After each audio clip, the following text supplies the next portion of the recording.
Right, welcome everyone. I'm Amanda Smith, one of the planning committee members for the wellness workshops. Thank you for joining us at our virtual wellness workshop and for logging into the Zoom webinar. This is how we'll capture attendance. You can use the chat feature or raise your virtual hand to ask questions. Please also share in the chat box your name, title, and the organization that you're here with today.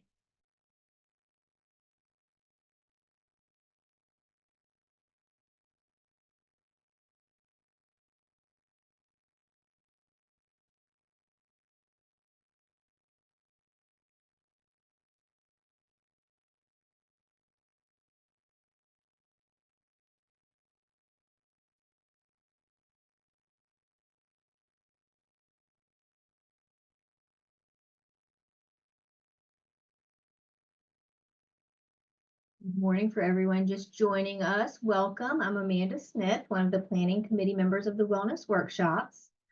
Thank you for joining us at our virtual wellness workshop and for logging into the Zoom webinar. This is how we will capture your attendance. You can use the chat feature or raise your virtual hand to ask questions. And please also share in the chat box your name, title, and the organization that you're here with today. The recording of today's workshop is protected by copyright law and is not to be copied. Once again, I'm Amanda Smith, co-chair for the Wellness Workshop Planning Committee. The Wellness Workshops began 10 years ago to support mental health professionals and community members in Denton County that work with children, youth, and families. As the Wellness Workshops have grown, we've begun to support mental health professionals all throughout North Texas and beyond. I think I actually saw someone log in from Virginia, so that's pretty exciting. Cook Children's Center for Community Health launched the Thriving Communities Collaborative in 2023, which brought together community partners with the same goal of improving children's health in North Texas. This group focuses on mental health, caregiver support, healthy lifestyles, and asthma. For more information on the resources and education provided by the Center for Community Health, please visit our website using the QR code on the slide. There will be a QR code on the slide. So we have many people to thank for working collaboratively to put this event together. We'd like to thank the members of the Wellness Workshop Planning Committee, Cook Children's for providing CEUs, and you, if you've attended our previous events, for providing feedback. We planned this program with you in mind. We'd also like to thank each of our speakers for giving their time and sharing their expertise with us today. With their permission, we will post the slides and video from today on the Center for Community Health website for ongoing CEUs.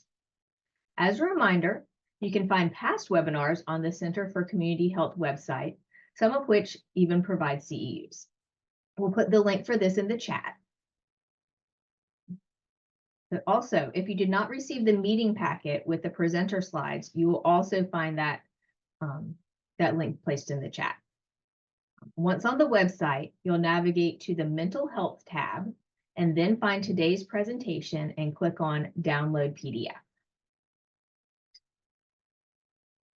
So now for some housekeeping details. I'll be hosting the workshop today along with Emily Russell, the program coordinator at the Center for Community Health. We invite you to engage with the speakers in the chat box or by using the Q&A feature, or again, by raising your virtual hand. You can talk with the group as a whole or one by one in the chat box by clicking on the button next to the word "to" in the chat feature. This is located just above where you type your message. We'll have time for questions throughout the presentation. Again, you can use the Q&A box to ask your question, or if you'd like to speak live, you can raise your virtual hand and we can unmute you to speak directly. So today we will be discussing media youth and access for youth, navigating the good, bad, and ugly sides of internet, social media, and gaming. We will discuss trends around what apps are being used and the amount of time kids are spending on devices, social media access and appropriateness, and research related to addictive behaviors and therapeutic interventions. We do not have scheduled breaks during our time together, but we will pause periodically for questions. Feel free to take a break during this time or whenever you may need. By attending today's workshop, you will learn strategies to provide limits and support around developmentally appropriate social media exposure or media exposure, current trends for children's use of apps, games, social media, and internet use, risks associated to children having early pornography exposure, and signs and symptoms of adolescent pornography addiction. An evaluation link for today's event will be shared at the end of the program. All are encouraged to complete the evaluation, and it is required to receive the continuing education credit. So today's speakers have no conflicts of interest to report regarding today's presentation. Things in the chat that we need. Okay, so I'm now pleased to introduce our first speaker, Ashton Martinez. Ashton is the Director of Education and Community Engagement at Paluxy River Children's Advocacy Center, where she leads efforts to educate and empower communities in preventing child abuse, trafficking, and online exploitation. With over a decade of experience in community education, she is passionate about early intervention and building protective programs that support children, parents, and educators. A dynamic speaker and advocate, Ashton specializes in equipping individuals with tools and strategies to navigate technology safely and fostering safe online environments for kids while addressing the risks of exploitation. Thank you so much for joining us today. Thank you for having me. I'm excited to be here, ready to get going. This is a topic that I'm pretty passionate about. So when given the opportunity, I was happy to be a part of this wellness workshop. So I'm going to go ahead and share my screen. So we'll go ahead and jump in. Thank you guys again so much for having me today. I'm excited to be here and chat a little bit more about this topic. A quick overview of what I will cover today, and I know Russell later is going to go into a lot more detail on some of this, but I'm going to go over some current trends that we're seeing as far as social media, internet usage, technology, those kinds of things, some overall benefits of and risks, right? Because we can talk about the good, bad, and the ugly, but we have to acknowledge that there are some benefits of that digital world that we're living in. Talk about some safety concerns, and we'll highlight those in a little bit more detail: sextortion, cyberbullying, artificial intelligence, things like that, exposure to inappropriate content, pornography. And then we'll talk about some ways to track and manage social media use with children and teens for parents, caregivers, professionals. I think it's important to note that we all come today as professionals in some capacity, right? And we interact with children, but we also may be parents, guardians, grandparents, aunts, uncles. And so all of this information that we get today can be used in whatever avenue we have those influences with children in our lives. We'll talk about some research-based guidelines for digital media and our digital use, social media use, and then governmental oversight. I'll touch on some of the things that are in place to help protect kids, but also highlight some of the areas where it may be lacking a little bit. Okay, so that's what I'm going to go over today. We'll go ahead and get started on just some current trends, some numbers that highlight the issue, some numbers that highlight why this is so important for us to all be here today, trying to grow our knowledge about this topic, because we know it's pretty prevalent and it's not going anywhere. So the average number, or the average age, excuse me, that a child gets a cell phone is 10 years of age. So, right, we know some kids younger, a little older. Average age we know is 10. 95%, nearly all US teens, have a smartphone or access to one that they use regularly.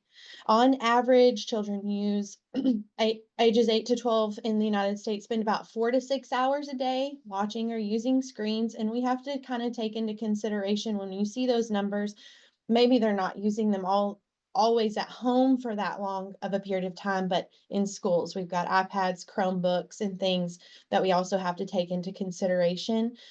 Teens aged 13 to 19 spend an average of 4.8 hours a day on social media platforms. And there are some studies out there, again, that's an average out there, but we know that they're spending a ton of time a day on social media. If you think about 24 hours in a day, right? Hopefully we're getting 8 hours of sleep, but that's not always the case. But if we're thinking we're getting 8 hours of sleep, okay, that leaves about 16 hours in the day. They're at school for 8 hours of that time, not supposed to be on the social media. I mean, when you think about 4.8 hours a day, it's a huge chunk of time. 1 in 3 children can now expect to have an unwelcome sexual experience online before the age of 18. And then in 2023, NCMEC, they have a cyber tip line, right? That anyone can go on and report any type of exploitation, CSAM, child sex abuse material, really anything as it relates to sexual exploitation of children online of any kind. And they received 36.2 million reports of suspected child sexual exploitation online in 2023. We don't have 2024 numbers yet. And then reports of online enticement increased by 300% between 2021 and 2023. And we'll talk about sextortion a little bit later, but sextortion falls into that online enticement bucket. So we know sextortion numbers have gone up pretty significantly as well, which is why we'll highlight that as one of the potential dangers to consider or really spend some time talking about. This little graph here, parents, caregivers, professionals, in communities that I talk to and educate, right? They always want to know, what app do I not need to let my kids on, or what app do I need to educate children about the most? What is most unsafe? And blanket any app that has like conversational connecting chat features, that kind of thing, would be one to be cautious of. But when we're just talking about where are kids spending most of their time, this survey was from 2023, and it polled 100 parents. Where are their kids spending most of their time on devices, right? And so you can see the list here. YouTube, TikTok, Roblox, and Snapchat. Okay, that's majority. Facebook is still kind of up there, but really it's kind of the dinosaur times with kids nowadays. Snapchat, Roblox, TikTok, and YouTube typically are where we're spending most of our time. And there are chat features and ways to connect and private message and all that kind of stuff on all of those apps. So again, even if you go down to Instagram, Minecraft, Facebook as well. But again, that means that all of the apps our kids are spending most of their time on are potentially dangerous, could be exposing them to the good, bad, the ugly that we're talking about. Now, they do have some positive things about them as well, and we'll spend some time talking about that because it's important. We can't just stick our heads in the sand and say, because of all the danger, because of the unknown and the risks associated, we're just going to take it all away, right? So let's talk about some of the educational and social benefits of technology, media use, and things like that. Connection and community. We've all been there. If you have social media accounts, we have them because of the connection a lot of times that it provides between friends and family, the communities that we can be a part of, whether groups or, special organizations, the way that you can support your favorite nonprofits. I mean, there's just a lot of really great things. Access to information and learning. That's how we all for the most part, encyclopedias, we're not checking those out anymore, right? We're going online, we're researching, we're finding out all the information we can, and so are our kids. And that's a wonderful thing, but we have to learn how to help them manage that, how to help them decipher, is everything I read on the internet true, and the tools to do that. Creativity and expression, right? We're able to go on there and be who we are, share our art, share our whether that's we write, whether we're painting, whether we have a gift of public speaking, like whatever that looks like. And I think our kids have figured out YouTube, right? It's the number one app that we just looked at where kids are spending 83% of their time on digital devices on YouTube. And that's full of creative expression. But we have to decide, how do we help our kids navigate? What power are they giving these YouTubers and influencers over their lives and things like that? We'll talk about later. Advocacy and social awareness, kind of touched on supporting your favorite nonprofit or getting behind a movement that you feel really passionate about, connecting with people that are from, agree with where you're coming from, and you guys join together and share ideas, and all of these things are wonderful. Mental health support and resources, right? They're vast out there, numerous. Stress relief and entertainment. We've all had the game or the social media app that we just kind of mindlessly scroll and just relieves a little bit of stress for a while. And so that's not necessarily a bad thing to have that to have that stress relief and to have that ability to be entertained and kind of unplug from life. And it's okay for our children to be exposed to that as well. Problem solving, critical thinking kind of goes back to access or information as well. Just having the ability to really advocate for yourself, to kind of educate yourself and have that whole wealth of knowledge at your fingertips to really decide, and promotes critical thinking truly. So those are all the reasons why we want to keep it around. Those are all the reasons why it's important that we help our kids learn how to navigate so they can have all these positive benefits as well in their life. But now we need to spend a little bit of time on some mental health implications, because we know that, especially when it comes to social media, that's one of the most marked issues with social media is what it can do to mental health. And I know Russell will go into much detail about this later, so I'm just going to scratch the surface. But we know adolescents who spend a lot of time or more than 3 hours daily on social media are twice as likely to experience poor mental health outcomes, including symptoms of depression and anxiety. But again, okay, knowing that, it's like, how do we put systems in place to make sure we're checking how much time our kids are spending, if you have the ability to do that? Or how are you educating the parents that come to you and ask questions about, hey, I've noticed this, with my child, or I've noticed this, and asking for advice on how to manage that. Okay. Knowing, okay, if they're spending this much time, what is that potentially setting them up for? Exposure to this idolized portrayals of others' life, the Instagram, the Facebook, the YouTube, all of it.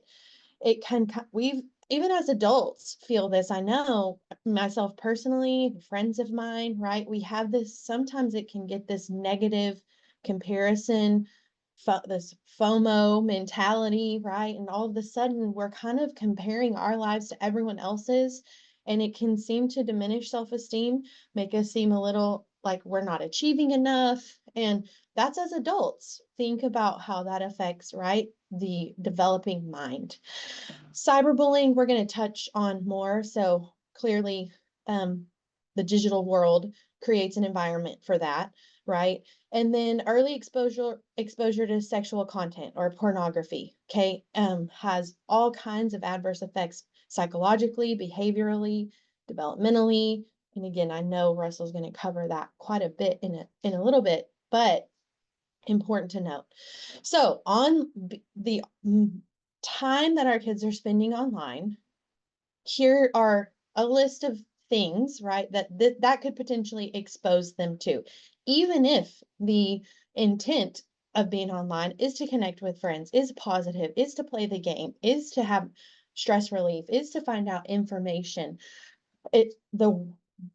That online world, we know, is kind of like the wild, wild west. And there are some things that we can do as caregivers, parents, professionals, to guide people, right, how to navigate it safely, give them ideas, parameters to put in place, contracts, things like that. But we have to acknowledge that even with that stuff in place, monitoring software and things, things can happen. We can't catch all of it. So education is important, not only for us as adults, but that we share this knowledge with children starting at a very young age, truly 2, 3 years old. We're starting to have conversations. So some of the things, right? You see the lists on the screen. We risk exposure to all of those listed there. And won't read them out to you. You can see as I talk about it. And like all of that exposure could potentially lead to, um, and these all have negative effects. These all don't, none of this is a positive exposure or could lead to, right? These weight problems, mood problems, sleep problems, into addiction, all kinds of things. So again, the importance of being here today, having this information, and maybe learning one thing that you would go home and talk to your child, if you're a parent, caregiver, aunt, uncle, grandparent, or the parents that you help serve every single day to help them navigate this with their children so that we can, when our kids are exposed to this, they've had the conversation. It's not something that caught them off guard. They don't know how to react. They don't know how to talk to somebody about it, right? So just some highlights of what to look for, because we know that spending a lot of time online, social media, gaming, all of those things can lead to addiction. So some quick, just scratch the surface, what to look for. Um, when it comes to that, there's some behavioral loss of interest in other activities, right? Only wanting to spend time doing on whatever it is online that they are, for whatever reason, have become addicted to. Compulsive checking, scrolling, increased secrecy, social withdrawal, decline in academic work or performance. And, you could say the same thing about a child who has a drug addiction or a child who has, some other sign of addiction. It's kind of the same, the withdrawal. You notice the behavioral changes. And so those would be red flags. What's going on here? This doesn't seem so much like them. Some emotional, psychological changes, irritability or anxiety when they're not online, frustrated with the fact that they can't spend time, all that time online, mood swings, depression, loss of sleep. Physical signs, frequent headaches, eye strain, poor posture, neglecting personal hygiene or health, um, right? Only spending time inside, not going outside, maybe binge eating while they're doing these things can look unhealthy. The weight problems that we mentioned before. This isn't an exhaustive list. It's just some things to keep in mind, to look for, to think about. Um, when it comes to, is my child getting addicted? Are they spending too much time on the game, on the social media, the technology that they're on, whether that's a gaming system, a phone, an iPad, whatever it may be. So some effects of screen time and social media on brain development. And again, I know Russell's going to go into this later, but it impacts attention and focus. We know that kids who spend more time on screens aren't, studies show, aren't always able to keep that attention and focus as well as kids who don't spend as much time on those screens. In school, they can see it in attention in school and things like that as well. Effects on emotional regulation. A lot of times on these social media um, apps and YouTube and all of these things, there's high emotion a lot, and they get almost programmed to have that feeling. And then all of a sudden it feels foreign to regulate your own. And you have this inability to kind of figure out your own emotions about something, or you're used to, why am I not feeling this way, that way? And so anyway, again, scratching the surface, but these are some of the areas that we see, or that studies show, have effects on brain development, impacts on brain connectivity and reward systems. Games, social media apps, they are programmed to hit that reward system in the brain. they know it's to a science, right? And so that can overall start to change the way that our brain needs that constant hit, that constant reward, that constant rush. And all of a sudden you're seeking it more and more. And then sleep disruption and brain function. We know what sleep is a pillar of health, and lack of sleep, not getting adequate sleep, what that does to our brain function, right? So those are just some areas that we know studies show us that screen time and social media affect brain development. So now we're going to spend a little bit of time talking about some safety concerns, ones that, I would say when online, these are the ones that we would want to spend time talking to our kids about early on, because studies are showing that we see them a lot. And they kind of cover, if you're having these conversations, it covers a whole umbrella of that, with that exposure list we went back to. Conversations about these four things could cover almost all of what we saw back there on that list. So we'll spend a little bit of time talking about these individually, but Russell's going to spend a lot of time on this exposure to pornography and addiction and things. So I'm just going to drive home basically how important that information is, how prevalent it is. I think sometimes because it's not talked about a whole lot, or as parents, it's uncomfortable to talk about. We just think if we don't hear about it, we don't see it, it's not happening.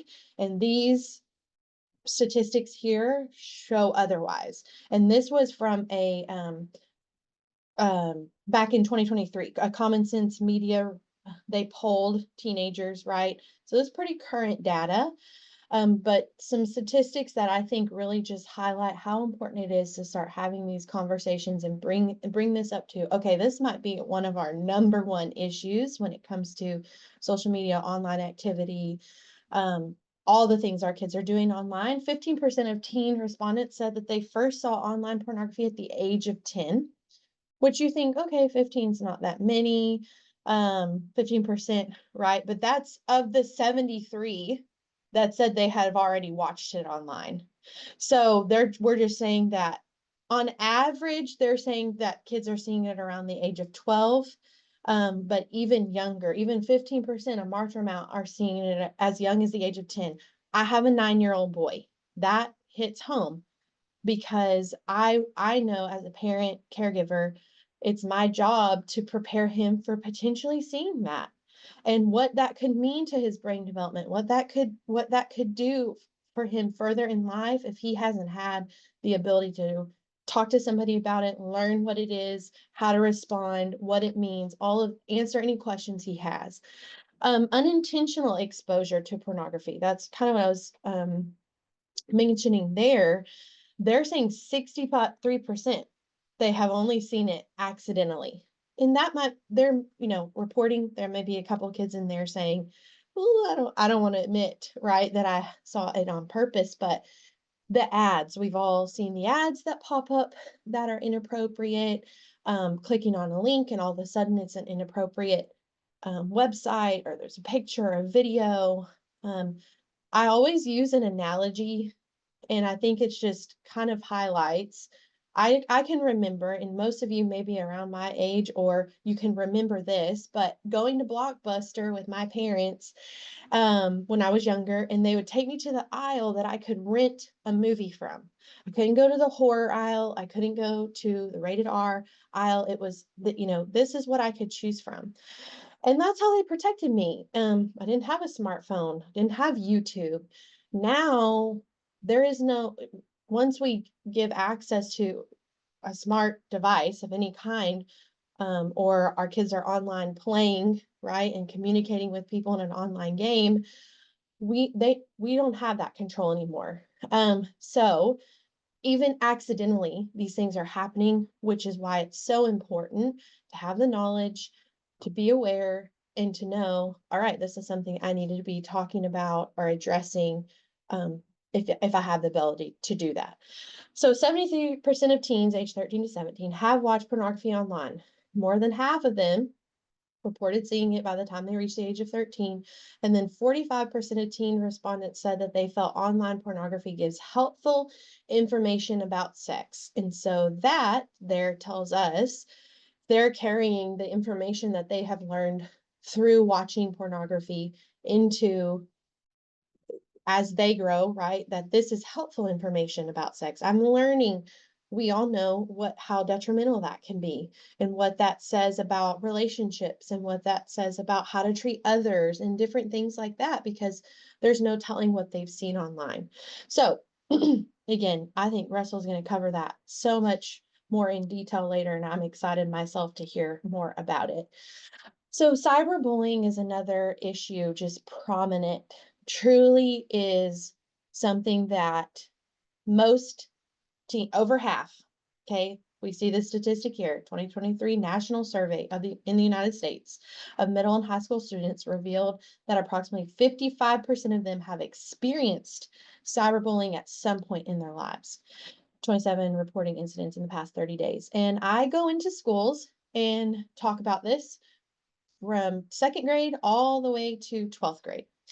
And it is something I can tell you every time that kids are seeing, experiencing.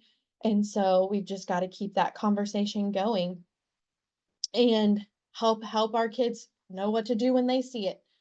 You know, it's that whole treating others the way that we want to be treated seems so simple, but in today's world, the pressure to cyberbully, the pressure to seem funny, the pressure to seem relevant, to seem brave because of what you've posted online about someone else. And really, we've created it. I spend time, I educate parents, caregivers, community members too. And I always highlight that we've almost in some ways created a culture where it's acceptable to go online and say whatever we want about any individual, whether that's where coach at where our kids go to school, or the waiter that we had at the restaurant we just went to, a political figure, a movie star, pop star. We go on and we say whatever we want as adults. I mean, it's out there, and the way that we speak to each other in comment sections, and you just have to go to a YouTube video and you can just see so much hate. It's normalized in some ways. And so we as a society have to do better to change that culture and the way that kids are, you know, think that it's okay, if you will, to share that information or to go online and say those things. But we also need to help them, support them in reporting it, because a lot of kids, when I'm out talking to them in the communities, one of the things we ask is, have you seen it?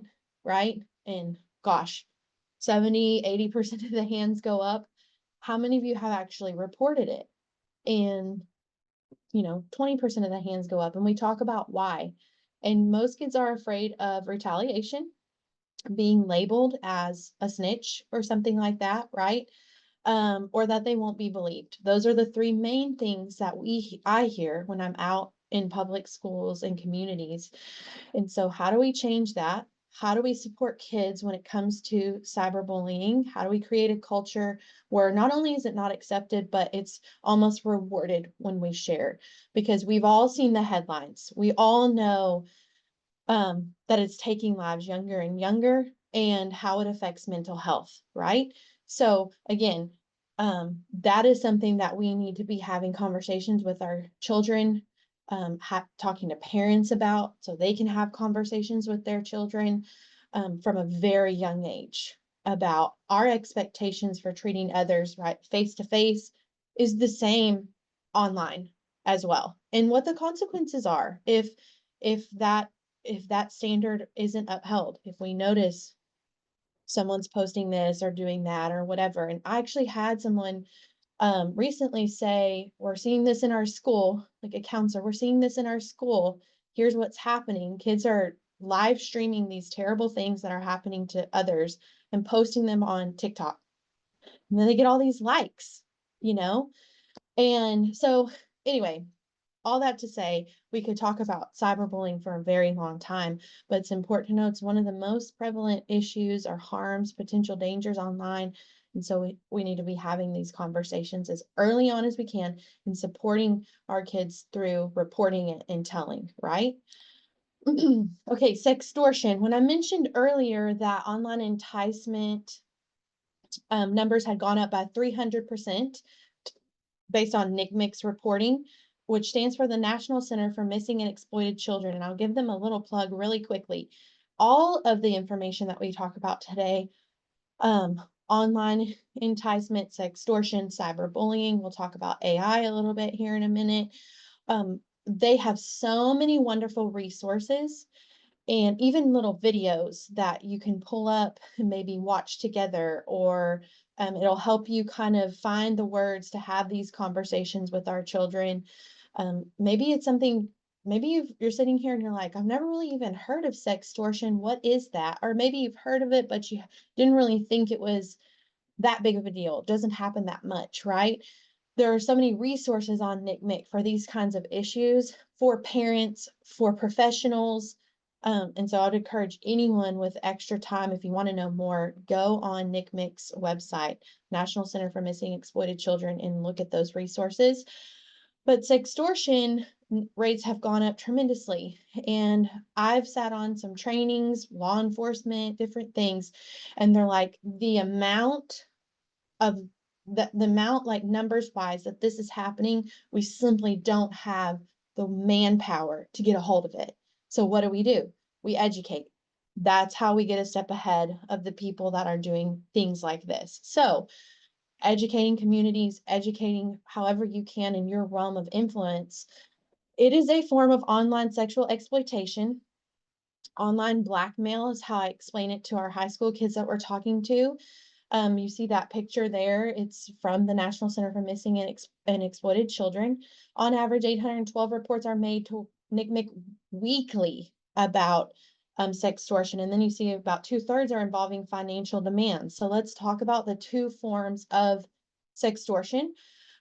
There is this financially motivated, and there is one that's nude imagery or CSAM motivated, child sex abuse material. And typically, you see the statistic here, the majority of victims are males. And sometimes I think that's a stereotype that people don't, that has to change. We think that girls are the ones that are only being sextorted. And actually that statistic tells you there. And then the reason with the 2/3 involving financial demands, it's males who are typically involved in the financial sextortion. So, and you'll have the slides, but this Ryan story, Ashley story, and Walker story, if you have any time after or days from now to look those sextortion stories up. Ryan's story is told by his mother. Walker's story is told by his father. They both died by suicide. And then Ashley, she tells her own story. Ryan and Walker's story are both financially motivated. Ashley's story is for more nude imagery and things like that. But what happens is there's this online relationship developed, and the perpetrator, the person who is committing the sextortion, pretends to be someone they're not, right? It's a catfishing type scenario. And over time gets the male or the female to send them nude imagery or a video, right? In Walker's story, he had sent a video. And immediately after that imagery is sent, there are financial demands when it comes to males, typically, especially like mentioned here. And they want send $500 immediately, or I'm going to share this to everyone on your friends list. And it's just this constant demand for money. And in these stories here, there was some bargaining that these boys tried to get that person to agree to. It didn't happen, and it ended terribly. So how do we educate our kids about this? Walker's dad always says, it happened in the middle of the night. I wish I would have told my son I don't care what time it is, what it's about, you can always wake me up and come to me, you know? So just making our kids aware that this is a thing, and we're going to talk about AI here in a minute, but you can imagine how easy it is for a perpetrator to pretend to be someone they aren't. Even with nude imagery, a lot of times it's I'll go first, and they will send an image, a nude image, making the child on the other end think they're real and that this is a real person, that they're the same age, that they're really into them, and this is how we take our relationship to the next level.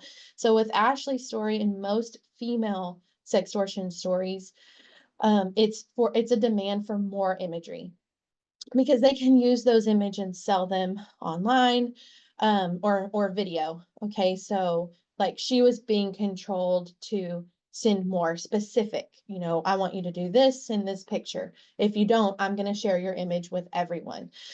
And so that is just something that is on the rise. And we know education is really the only way to get ahead of it, because if our kids are aware that this could be happening, maybe they don't fall victim. And it happens to adults too. I do want to say that happens to adults as well. Right. But we want to protect our children as best we can. And so making them aware is the way to do that. Okay, artificial intelligence. Everyone has questions around, we all do. I still do. I'm not the expert at all, but parents and community members are always asking, what does this look like? What are we up against? And I think, and I've even listened to some podcasts from people who are on the front lines. And the truth of the matter is it is evolving every day, trying to figure out ways to catch um, the people that are doing this and create laws that hold them accountable. But simply put, it is so rapidly developing and so hard to track, so hard everyone's just playing catch up. I've not heard one person say, this is how we're doing it and we're finally figuring it out. It truly is everybody just we're chasing it as fast as we can. So people online are using artificial intelligence to generate CSAM, to generate child sex abuse material. It used to be called child pornography, and that's where everyone's really trying to change that language. But it's pictures and videos of children engaging in inappropriate acts, nude images, possibly videos. And you may have seen maybe short videos online or kind of PSAs talking about be careful of what pictures you post of your children online. A picture that used to be as innocent as a child swimming at a water park can simply be used for so many terrible things now with artificial intelligence. And so I think we as adults who are posting these images, right? And because we're proud of our families and our grandkids and all of these things, need to be mindful if they get into the wrong hands. Now, what can be done with those images is just next level and really awful to think about. NCMEC has received more than 7,000 child exploitation reports involving the generative AI, right, over the past 2 years. And again, those numbers I would anticipate for 2024 would continue to go up. And then deep fakes are created. We're talking about taking a picture and just creating some random CSAM child abuse, sex abuse material, but children, teenagers are taking someone's face from school and putting a nude body on it and putting it in an app, and all of a sudden it looks like this actual person was doing this actual act. So talk about the cyberbullying and things like that can lead to. And I mentioned that legal enforcement is challenging, to say the least. The ability to catch the people that are doing this, their ability to remain anonymous, all of that is the problem. It's so quickly evolving that it's hard to really get ahead of it. And I know that there are some things they're trying to put into place to protect, to when someone is caught, here are the consequences, and that's all still being figured out as well. And then a lot of times it's created overseas, um, and it gets over here. And again, how do you prosecute somebody overseas? you can't, there's all this jurisdictional issues, and those are the problems that people on the front lines are saying about artificial intelligence. And so, okay, knowing that, how do we take this information and how do we protect our kids?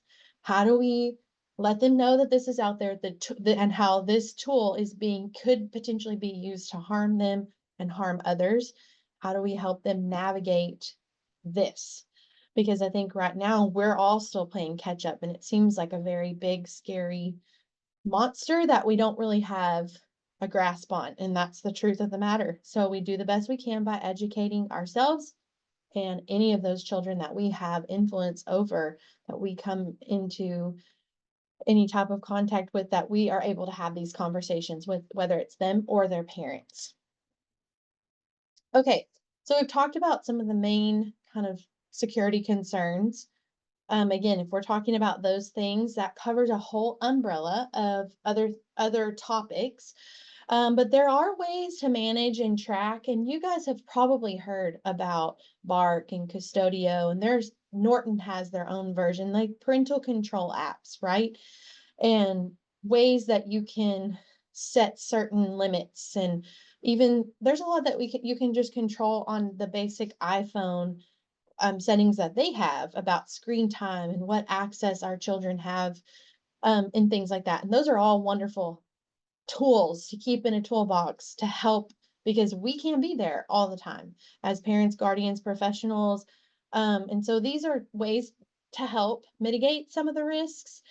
A digital contract is something I always talk to parents about when I'm in the communities, guardians, grandparents, if even if the child isn't you're not primary custody of or whatever, you could have a conversation with them about, when you're at my house, this is our digital contract. And you can Google, you can get online and Google, I need a digital media contract for a 10-year-old, and you'll get plenty of ideas.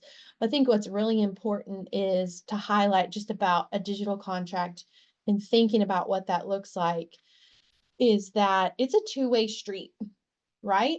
Because if we create an environment where our children are afraid to come to us, our knee-jerk reaction out of fear is, you can't have this anymore, shut it down, you know, that builds a wall brick by brick. And so it creates this kind of environment where I really can't go have this conversation because of the repercussions, or because I'm afraid that I'll get this taken away, or because I'm afraid I'll get in trouble. And I know it's a fine line, but I think a digital contract isn't just a you have to agree to this. It's also me as a parent, or our guardian or grandparent or whatever, a professional. If in that capacity you can create something like this, that I'm going to be a safe place when you have questions. I'm going to be someone you can come to, and we're going to figure this out together, right? So that your children are supported and know that you are who they can come to, because we know they're going to Google or a friend if not. And what does that say? So being mindful of that, and then consider smartphone alternatives. I hear the parents all the time, I really need to be able to get a hold of my kid, or I really need to know where there are alternatives out there. The Bark phone, the pinwheel phone, the light phone, even for adults. I think we can have this conversation about kids all day long, about children and how they navigate all of this. But we too have to check some behavior. How much time are we spending on the phone? You can check your screen time. And what does that look like? Where are we spending most of our time? The light phone, it's kind of expensive, but I think for adults, something looking into, if you're kind of wanting to maybe restructure how much time you're spending online. I've thought about it personally. And so it doesn't have like the social media capabilities. It's a black and white screen. And so people have kind of called them dumb phones, but really it probably gives us back a lot of our time if we sit there and think about it. So those are just some ideas and thoughts of ways to manage and track that we know, when implemented, help. Um, so then some research-based guidelines for effective strategies to manage and support media use. Okay. And this establishing clear boundaries, go back to that contract. When things are in black and white, there's not a whole lot of room for gray. So we're going to set some time limits on screen time, and we're going to implement that. And the contract says this, and then it's done. Designate those media-free zones. No, bedrooms and bathrooms are probably the two places, and you don't think a bathroom, but think about the one place in a home where a child is not going to be barged in on. No one's going to be barged in a bathroom because we're going to the bathroom, right? Why are we taking phones in there? So no bedrooms at night, meal times, bathrooms, and create clear boundaries because it helps hold everyone accountable. And then we as adults can check ourselves too. Are we watching our phones at mealtime, whatever it may be? Foster that open communication. Talked about that. I want to be a safe place to land on. I want to be a safe place that you can come to and have these questions and conversations to help them guide, because it really is. We can set limits. We can say, don't. But at the end of the day, it's really our job as professionals, as parents, as guardians, to help them navigate. And in the same way that we teach children to buckle up in the car. When they're babies, we're putting them in the car seat. When they're toddlers, let me do it. And we let them do it, right? But we're there watching. When they become a little bit older, school age children, they're buckling themselves in. Are we driving away before the seatbelt is on? Absolutely not. The goal is we have educated and talked about the safety of a seatbelt. When they're 16 years old and driving away in a car for the very first time, they're putting the seatbelt on, right? That's the kind of mentality that if we start it young, they are equipped to make good decisions, even in the face of pornography exposure, even in the face of sextortion and cyberbullying and all of those things, because we've had conversations. Model responsible behavior. We've touched on that as well. The kind of our culture has created, it's acceptable to say whatever we want. It's acceptable to, um, you know, I guess, be on our phones as much as we want because I'm a grown up, but we expect our kids to have control, the ability to control themselves from wanting to be on it all the time. So again, modeling good behavior, educate on privacy and safety. What is and isn't okay to share online is super important. Checking those privacy settings when we download apps. Are we automatically sharing location service, our location, we don't even know it, that kind of thing. Encourage critical thinking. Talked about how on the internet and access to social media helps us develop those critical thinking skills. That's a positive, but we need to guide our children a little bit into figuring out how to take everything into consideration before we're making the decision, before we send that text message, right? The idea of once it's out there, I can't get it back. And help them start thinking for themselves, be involved and supportive. Again, if your kiddo or your friends' kids or your grandkids, whatever it may be, is playing Roblox and you've never in your life downloaded it or thought to research what kids can see on Roblox, it has millions and millions of users, and it's like 10% of them are under the age of 18. 80% are it's a very large number. I don't want to misquote myself. I didn't put that in here, are 18 years and older. So kids are playing it, and I get it. It's fun. They're playing with their friends. We're open, potentially, if we don't have those security settings in place, if we haven't talked about if somebody asks you to go to a private chat room or asks personal information, we haven't had those conversations. Those aren't things they innately know on their own.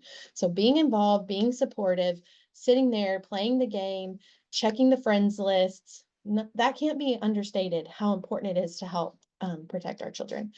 And then I want to cover something called the Dirty Dozen list, because we're moving into this like governmental kind of action or oversight, and a really good place to like get involved if you're interested in knowing more about ways that you can help keep the internet and social media safer.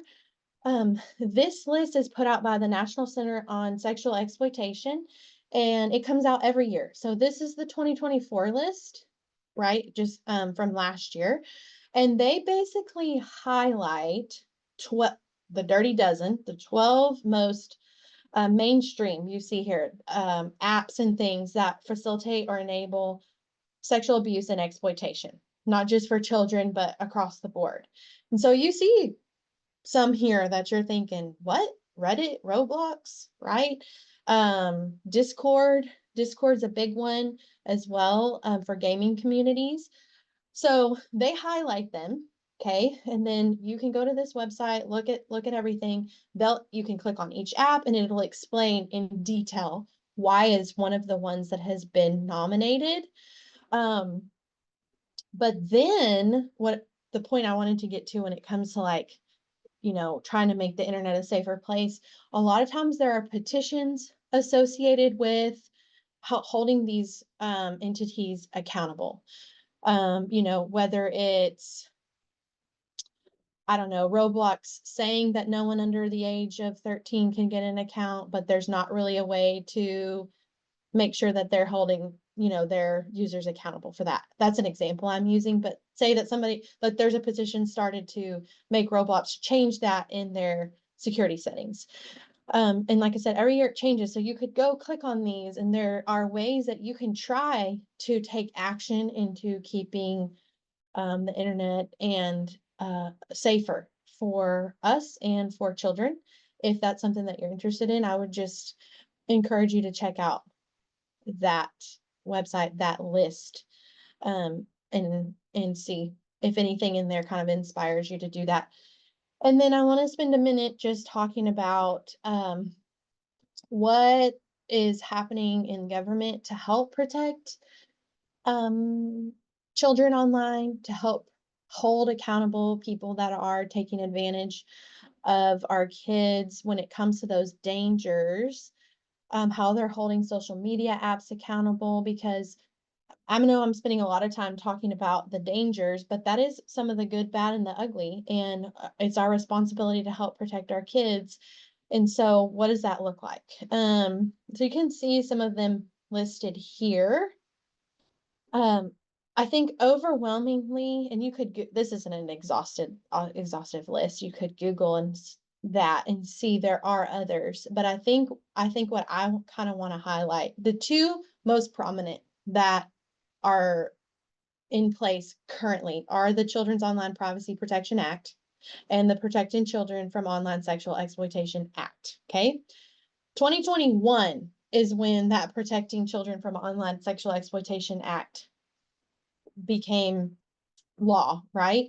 And gosh, we started social media and things like that back in 2005, 2004, kind of when it started upticking. So you can see that took a while to get there. And the Youth Online Safety Act, it's just proposed. It's not even in place yet. So you can read those. But that's the only one kind of there for cyberbullying at this time. And it's not even fully in place. And I have a little asterisk here about end-to-end encryption that I want to spend some time talking about, because back in 2023, all of these like social media apps or even gaming apps that have these chat capabilities, the chats were not end-to-end encrypted prior to, I believe it was September, October of 2023. So meaning if law enforcement, if whatever, there were also these social media and gaming sites, whatever, they would have to run all their chats through kind of a filter. And if anything alarming, there were certain, verbiage and words that would pop out of that filter that they would have to report on. It was law before this end-to-end encryption. So that was like kind of a little bit of an extra layer of protection to protect kids online, to kind of crack down a little bit on the exploitation that could happen. They were required to report that. Well, in 2023, end of 2023, end-to-end encryption passed, where they're no longer, because the chats are encrypted, similar to the way a secure email would be, they aren't run through the filters anymore. They are not required to report X, Y, and Z, because now everything is end-to-end encrypted. So if you are someone who is a perpetrator and you now know that, that's something that is protecting you. And so being mindful of what that means and why it's so important that we're monitoring chatting capabilities of apps, of gaming sites and things, because perpetrators know that there's a little bit of a level of safety there in some regards after that end-to-end encryption passed. So something to be a little bit mindful of. I know that's kind of a lot of information. I've gone kind of quickly, but I do want to leave a little bit of time to have some conversation if anyone has questions um, about anything we talked about, or you may have a question and Russell is probably going to answer a lot of them later too, because he's got a lot of really great information to share next. So anyone with a question or comment? Like Sloan has a hand raised. One of the things that I mean, my kids are 9 and 11, so I'm like right there. I'm with like, we got to do something, you know. Mhm. One of the things I guess I think about is that I have to like prepare my children that this is like going to happen to them, Mm. and that it's like not the end of the world, if that makes sense. Like, you know, you were talking about the AI thing, and I mean, they literally can take like any photo from anywhere, then does it even make sense to like, I mean, don't I need to like prepare them, you know, for like, you got to tell me, I guess, you know, ultimately you got to tell me, but I mean, I just wonder, like, you know, I mean, not like, you know, the vice president of our country was like, photos of him came out that would have like 10 years ago been like, you can't be the vice president, you know what I mean? But now you can. It Yes. doesn't, it seems like the future is that none of this will matter. And so shouldn't I be like teaching my kid that like this doesn't matter? This doesn't matter in a sense of as long as they know to decipher what's real and what's not, I Like it would won't say. impact your future job. It won't impact if you can get married or not. It won't impact whether or not you can get elected or, you know, Especially when have it 50 comes to AI, employees. especially when it comes to like AI, right? I think if that's what you're referencing. Um, so in a sense, right, it won't affect those things. However, it could absolutely affect, if it happened to your child turns 13 and all of a sudden a picture is spread of them doing who knows what, could not even be nude, but something that they don't like. And then people in the school, it circulates and some people think it's real and then they're having to think more. So it's like, I think we as adults can rationalize pretty easily that, oh, that's not real. That doesn't matter. People can tell the difference. Or, there's ways, and I wouldn't know ways to prove that it was AI, but there are ways to prove that it's AI. But however, that technology is evolving every single day. I'm fearful that there may come a day where it's not easy to prove. I know personally your kids are around the same age as mine. I have like Googled AI image, right? And then all these will come up. And just as an exercise, have asked my son, do you think this is real or you think this is fake? Right? And about 50% of the time, he can tell the difference. So maybe just having the conversation of how real AI could look. Yes, it's fake. And yes, if this were to ever happen to you, I'm going to make sure that everything in my power, that I can to protect you to prove that this isn't real. I think I would be more concerned about them now being exposed than later in life, obviously, right?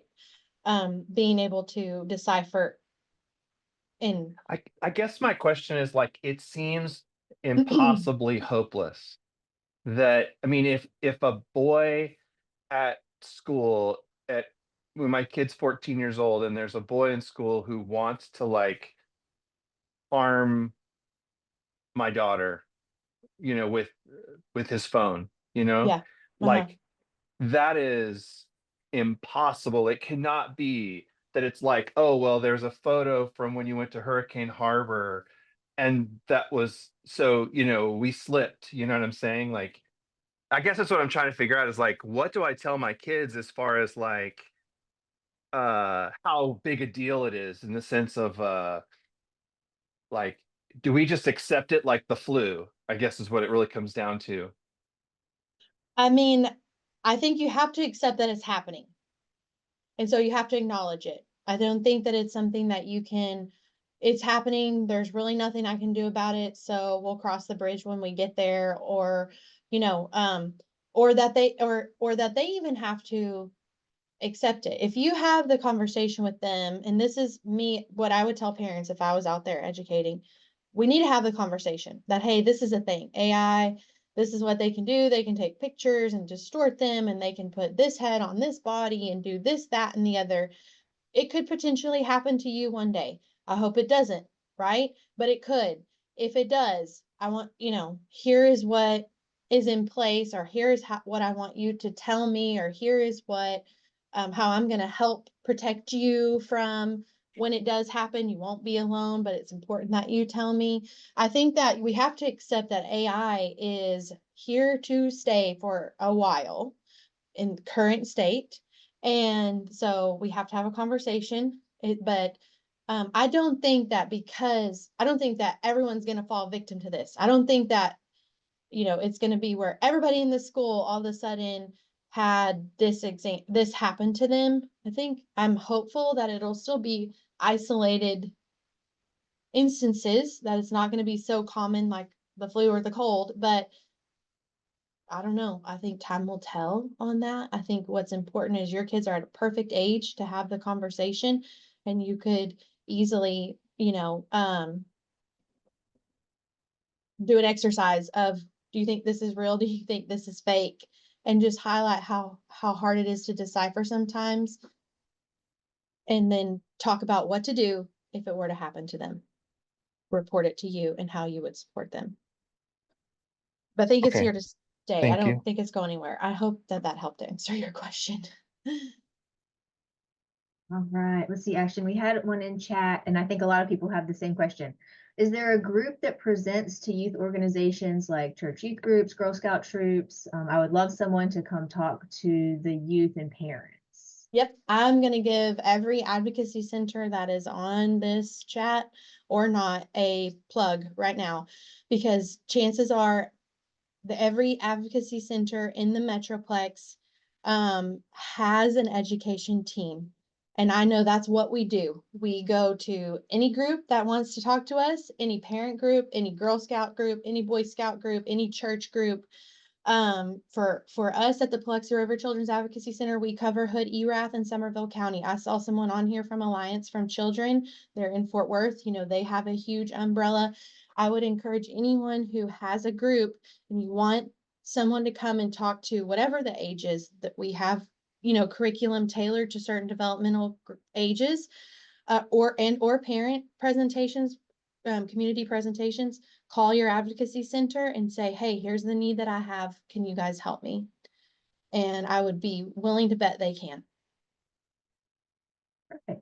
CAC North Texas, we covered Denton, Wise, and Jack. So There we go. Yeah. and they're everywhere. We try to cover all those areas. So that I would encourage you to reach out to your local CAC. Awesome. Thank you. All right. Giovanna has a hand raised.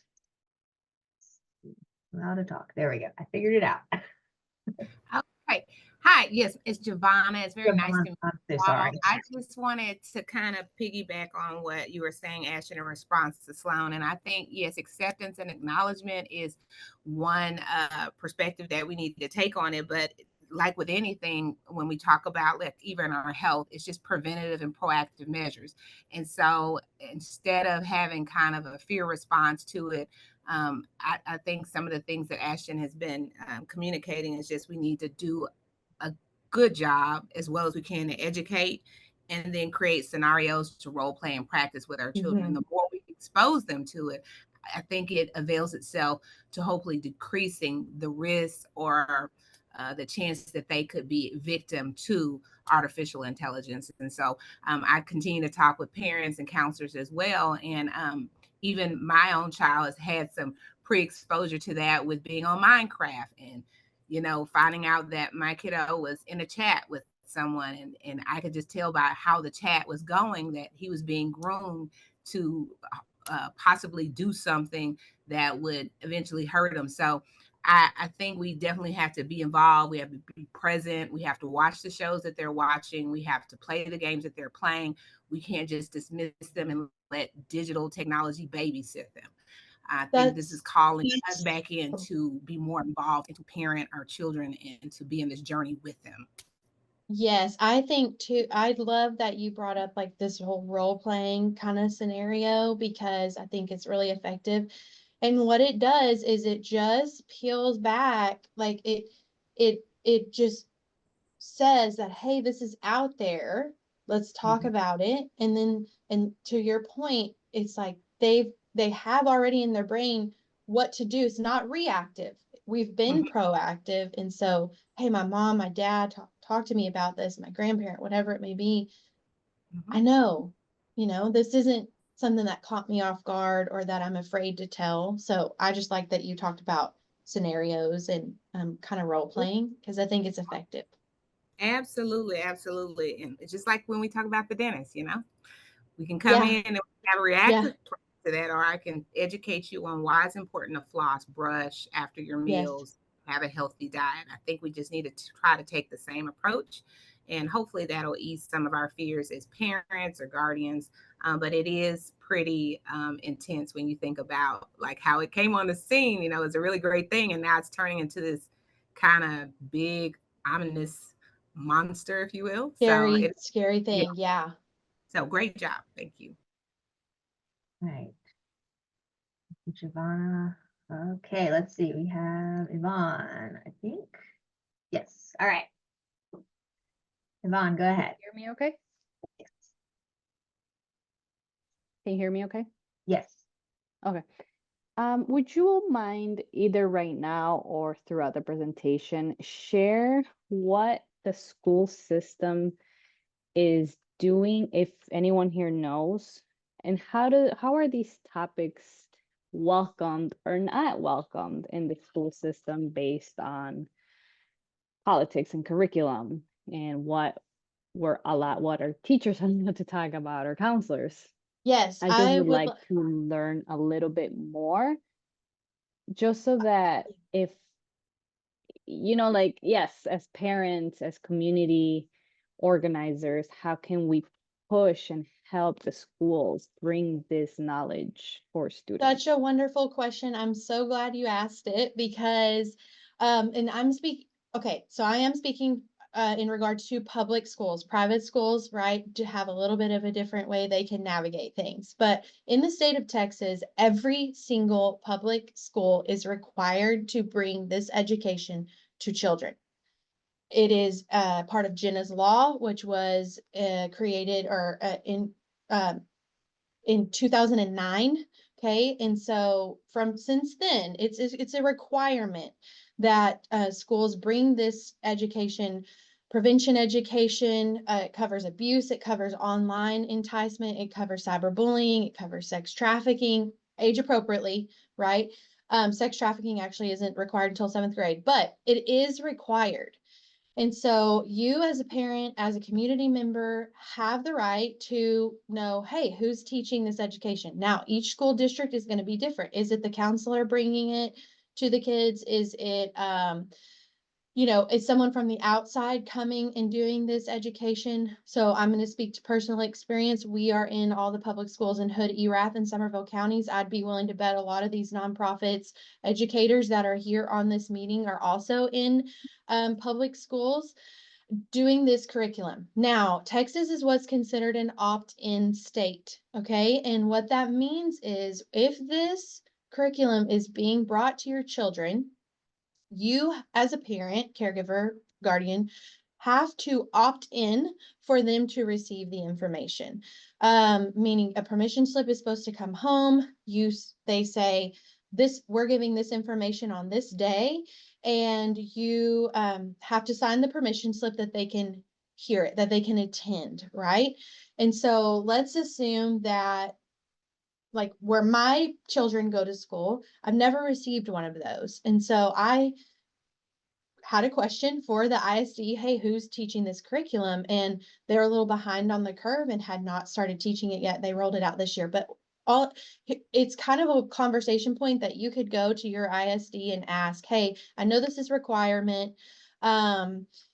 And so I'm curious who's teaching the curriculum and what the curriculum is. And the curriculum is different depending on, it varies ISD to ISD. There is something called a SHAC committee, School Health Advisory Committee, Student Health Advisory Committee. I've heard them kind of go both ways, but every ISD is supposed to have a SHAC committee. There are parents on that committee. There are professionals on that committee. That committee is who votes and approves what curriculum is in the schools.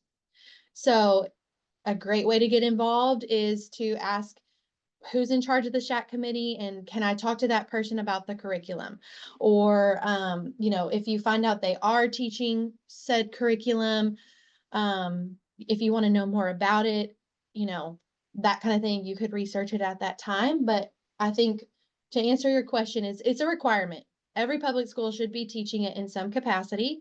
And so if you're unaware of how that's being done, just call your ISD and ask, how are we meeting these? It's a TEKS, a Texas Education Code. It has to be done. So how are we meeting these TEKS? And how are we fulfilling Jenna's law? What is the SHAC committee? What is the curriculum? And you should get all the information you need. Thank you so much. You're welcome. We'll move on then. Thank you so much, Ashton, for that awesome information. You're welcome. Thank you so much for having me. And yeah, pleasure to be here. Wonderful. Thank you so much. Our next speaker I am pleased to introduce is Russell Baxter. Russell is the owner of Foundations Counseling, PLLC, based out of Colleyville, Texas. He specializes in helping adolescents and young adults find a healthy balance with technology and navigate their way to adulthood. He has a passion for helping people find direction and meaning in a distracting world. Russell also is the author of Sharing Your Heart, Sharing Your Treasure, a helpful guide for couples to learn how to talk about money within their relationship. Russell loves travel, adventures, and spending time with his wife, Cambry, and dog, Ramsey. So thank you, Russell, for being with us today. No problem. Thank you. I'm so glad to be here. Let me get my presentation up real quick. Awesome. So I am honored to be here. I really appreciate everyone's engagement. I loved the build-up.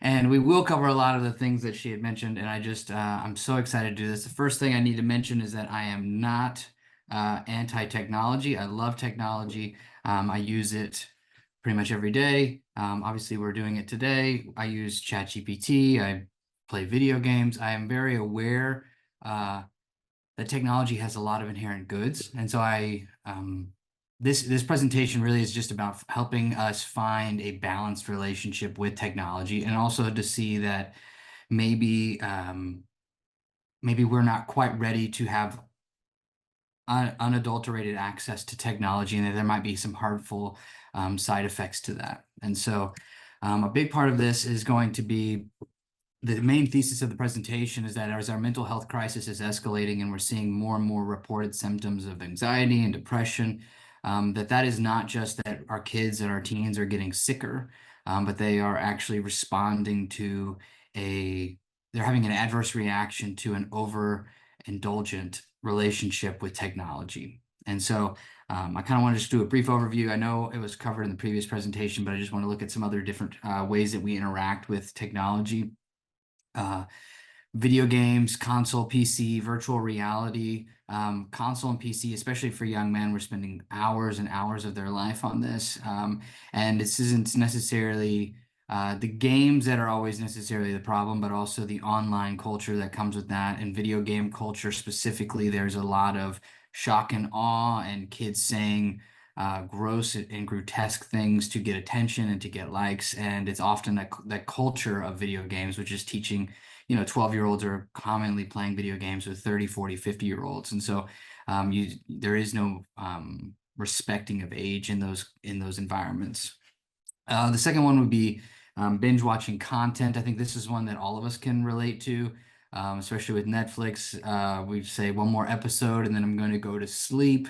And we just do that indefinitely until it's 2 in the morning and I was tired 3 hours ago, and same with YouTube and Hulu. YouTube is obviously the number 2 website in the world, compared to second only to Google, which is the number 1.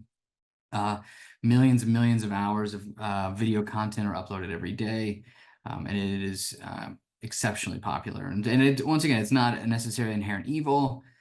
It is very educational. I learned to fix my tail light on my truck 2 weeks ago with YouTube, and so YouTube has actually helped stop the gatekeeping of information and be able to help people learn to do a lot of things on their own. Social media is a big one that we're seeing too. Facebook, Twitter, Instagram, Snapchat, TikTok, MySpace, and Zynga. I use those last two as a joke because I had a MySpace and a Zynga growing up, and I thought they were amazing. Of course, looking back, it's kind of gross because you had to like rank your friends, and there was top 5 friends, and it was bad. But Facebook, Twitter, Instagram, Snapchat, TikTok, these are the most popular 5 that we're seeing. Forums, Discord, Reddit, 4chan. These also are not bad in the sense that, before, if you had an unusual hobby, like you like making sweaters for cats, you might struggle to find someone in your town or in your city who had that same hobby, but now you can go on Reddit and find a hobby for anything. And that, as with anything, there's goods and bads to that. And you can find some very disturbing things in these areas as well. Other forms of exposure, pornography and gambling are the top 2 fastest growing addictions in the world. More money is collected. I'm going to go over, obviously, pornography is going to get its own hour. But one of the more disturbing things that I've learned was that more money is spent on pornography than every sport combined. So we have every other sport in the world combined makes less money than the pornography industry. And then lastly, email checking, just chronic abuse of the work life, right? So not being able to stop a hard stop at 5 p.m. or 9 a.m. when work starts and stops. And so, and if you wake up, I'm sure plenty of us in this presentation, maybe you woke up this morning and the first thing that we did was check our email. And that's kind of a problem because before, work was at work, home was at home. And so we're kind of blurring those lines. And so this becomes a little bit problematic. So the big thesis here is Viktor Frankl. He's a psychotherapist from Austria, and he wrote Man's Search for Meaning. It's an amazing book. I would recommend everybody in this chat read it.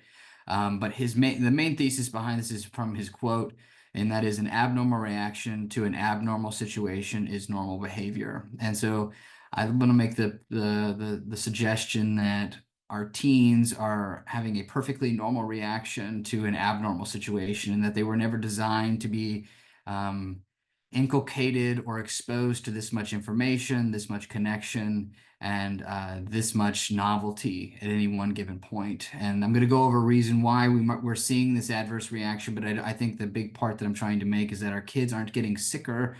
They're having what could be equated to an allergic reaction to something. They are having an alert system go off in their minds and their bodies to say, hey, this is not the way we were designed to be operating. And I'm just going to make a case for that as we go through this presentation, and then obviously give some resources at the end to show what are some things that we could do to bring a balance to this, because it's not as though we need to do nothing. We can't have no technology, and we're not going to go back to writing handwritten memos and postage. I think that we have to find a balance, and we have to keep our foot in the analog world and in the digital world. And I think, especially for people who are over the age of 30, It is easy for us to forget that anyone under the age of 30 does not have that grounding in the analog world. I didn't get my first phone until I was 18, and it was a Nokia brick phone that had Snake on it, and it was black and white. And really, I had to like the way to text, you had to click each letter 3 times to get to a C, you know, and it was really cumbersome, right? So I know what it feels like to grow up without technology, and I have, and I think most of us in this presentation have an analog grounding prior to the technological revolution. Um, so let's move on. All right, so this is a main example of kind of what I'm getting at, is that our technology has been developing since the dawn of time, obviously, but it really started to take off from the printing press. We look at 1400s, Gutenberg printing press, telescope, steam engine. It starts to build up, and then as soon as obviously the processor comes in, the computers start. We see exponential growth. The problem is that as human beings, as a species, have been on this planet for thousands and millions of years, and our brains develop very slowly. They adapt very slowly, and we are seeing technology adapt in such a way that is exponential and very quick, right? So the iPhone, for instance, was presented for the first time in 2007. That's not even 20 years ago. And think about how much the world has changed just in that point. I mean, I remember having to print out my directions from MapQuest just to be able to drive anywhere that I wanted to go.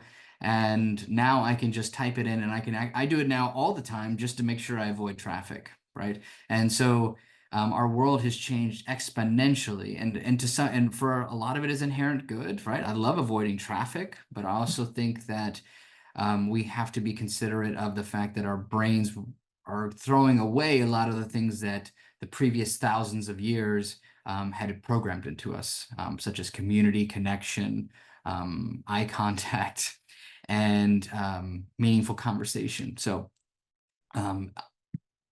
how do we know if this is unhealthy? A big part of this is going to be defined by compulsive use. One of the examples I'd like to use is when I have people waiting in line at the grocery store or at the bank, if anybody goes into banks anymore, but you pull out your phone and automatically you unlock your phone quickly and you look at the screen and you realize, why did I bring this out?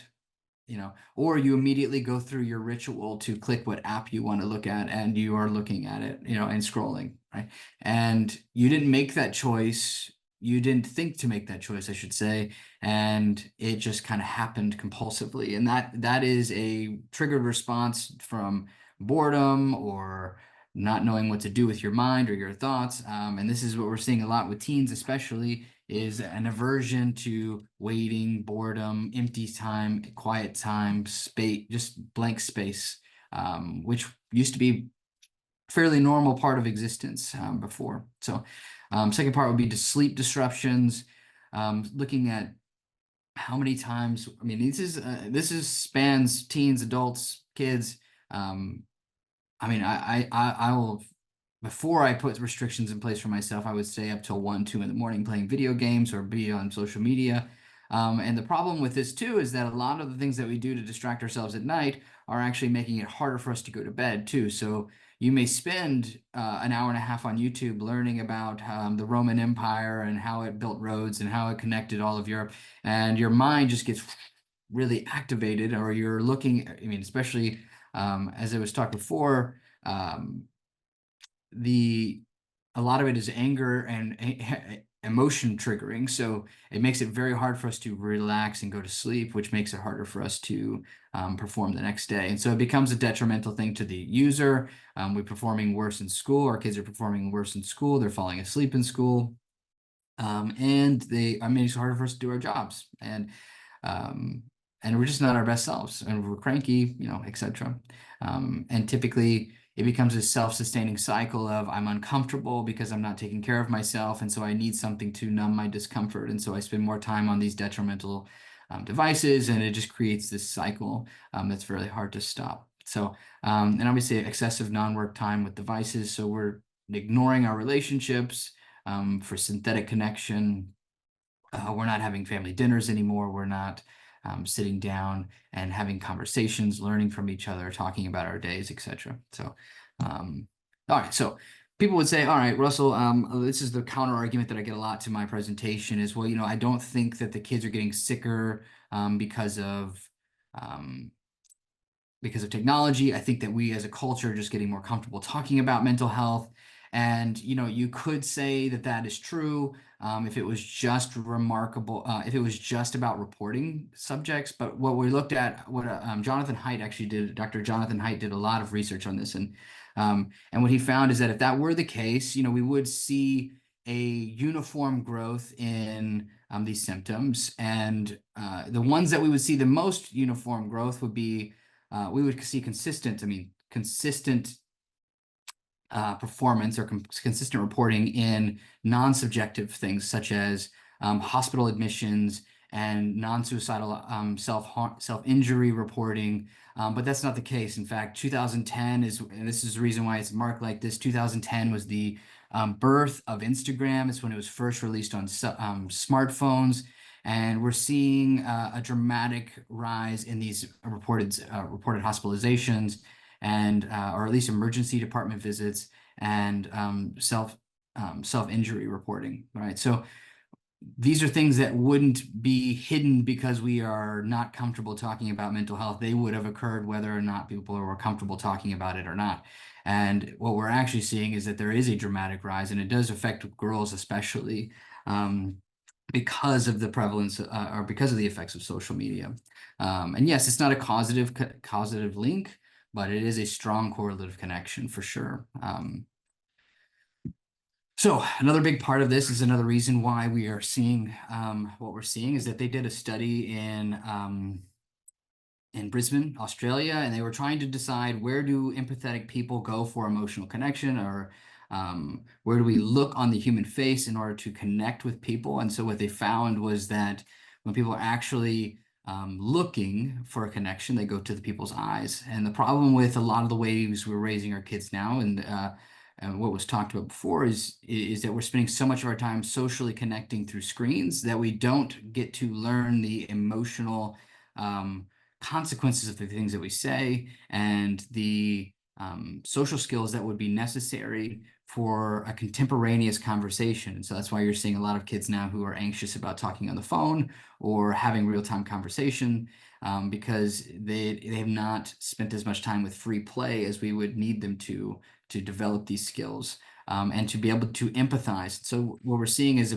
a stronger tendency towards dehumanizing people, making it easier to say hurtful things. And this is why we see such a rise of cyberbullying, because if I actually had to go push this kid into a locker and tell them that they're stupid, that would actually have to see a kid get hurt. Whereas now I don't have to do that. I can just say it as a keyboard warrior behind my computer or behind my phone, and I don't have to deal with the emotional consequences of what I just said because it's not really another person. I'm an anonymous source and blah, blah, blah. And we can, and so we've become as a society more cruel because we're not having to make these human connections. And so one of the things I like to think about is I call it the elevator test, which is if I wouldn't say this to someone in an elevator, I probably shouldn't write it online. If I have to look someone in a close space and it's just me and them, I probably wouldn't say this thing to them. And because I would have to see how, they'd probably either get mad or sad or hurt, and I would have to experience that. So what are some of the effects that these things have on our brains? And this is what makes them so addicting. And they are designed to be addicting because we are in an attention economy. And this is a great quote, I can't remember who said it, but if your service is free, then you are the product. And that is absolutely 100% true. And so the effects on our brain, for instance, dopamine, serotonin, adrenaline, for instance, the endless scrolling tool that is on most of our social media apps now is actually designed to be a lot like a slot machine in the sense that we are expecting to get something really cool. We're hoping to get some really likes. We're hoping to connect with some content. We just keep going, hoping and hoping to see something really interesting. And then we lose 2 hours of our life and we're not really even sure what we saw, except for maybe a funny dog video, And the big thing I really hope everybody takes away from this presentation is that our brains change based on the way that we use them. And so they are malleable, and they are able to be shaped into the way that we want them to be used. And so when we intake short, shallow bursts of information over and over and over, we're programming our brain to have that expectation. And so when we ask our children, for instance, to pivot from short, shallow bursts of information to long, drawn out, dry reading, which I love reading, huge fan. But if we ask them to do that consistently, but it's very unbalanced, and we have 8 hours of short, shallow bursts of information, and they can't sit down and read for 30 minutes, that's a problem, right? And the other part of this is frictionless activities. And so distress tolerance and being able to push through to consume information. So a great example of this would be when you're reading a book, you have to think and cooperate with the book. You have to imagine what the author is saying. I'm sure if each of us read Harry Potter before the movies came out, we each had an image of what Ron Weasley looked like in our minds, because we were participating with the book. But with most content today, you don't have to participate. You just come in and you consume.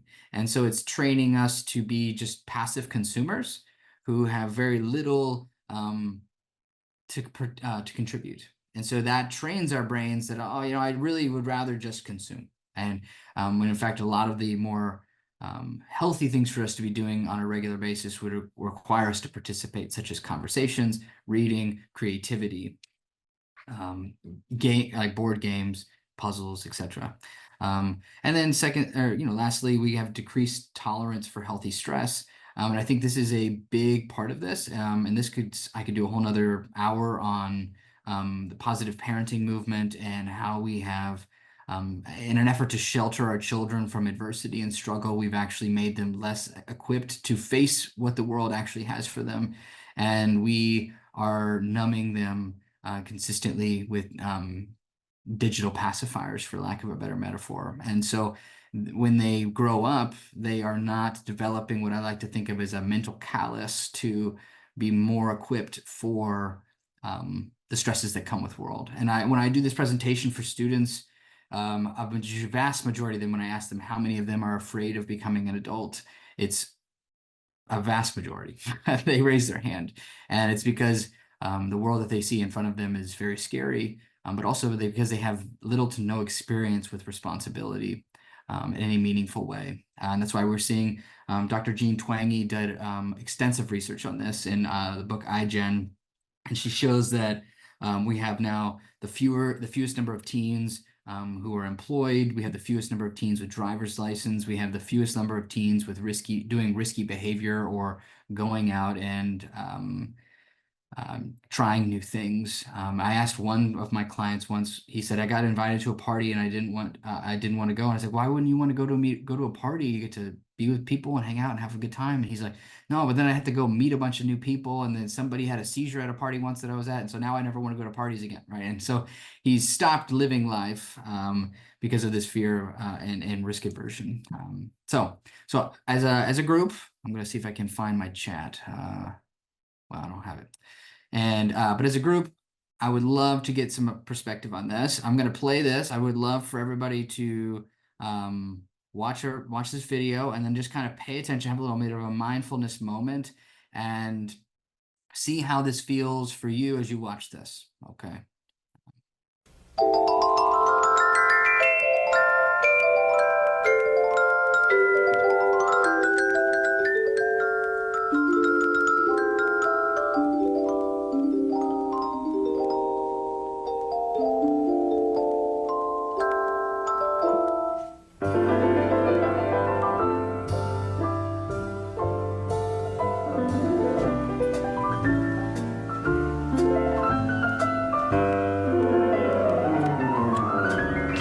It's a beautiful day in this neighborhood, a beautiful day for a neighbor. Would you be mine? Could you be mine? It's a neighborly day in this beauty wood, a neighborly day for beauty. Would you be mine? Could you be mine? I have always wanted to have a neighbor just like you. I've always wanted to live in a neighborhood with you, so let's make the most of this beautiful day. Since we're together, we might as well say, would you be mine? Could you be mine? Won't you be my neighbor? Won't you please? Won't you please? Please won't you be my neighbor? My neighbor? I'm glad we're together again. All right, so I'd love to get everybody, just anybody can type in the chat. I'd love to hear, so somebody said immediate joy. Anybody say it's calming, safe, nostalgic, love it. Creepy, that's good. Safe, okay. Memories, it's good. Unrealistic. Good, good, good. Anybody feel a bit of boredom while they watch that? No, okay. So when I play this for teens, especially, they'll watch this and they will say the majority of the time they're very bored. And I would like to point out that this show was exceptionally successful for over a decade, I think, and it was designed for little children. And the reason that but you notice there's only about maybe 3 camera angle changes. The song is slow. Everything is, he draws you in, but also the show is based on the idea that the child had to participate. And so there was imagination, there was it forced us to participate with the show and use our own brains as we watched it. And so it's an interesting comparison to what I'm going to show you next. And so the next one I kind of want you to watch, and even if you do a little mental exercise as you watch this, see how many camera angle changes you can see and how much more complicated. Somebody had asked in the earlier presentation about putting iPads and technology in front of little children, and this show is for little children. I'm going to talk about that in just a second, but I want to watch this next video. Let's get this going. There we go. So keep in mind, this is for 2 to 3 to 4 year olds, maybe 5 year olds.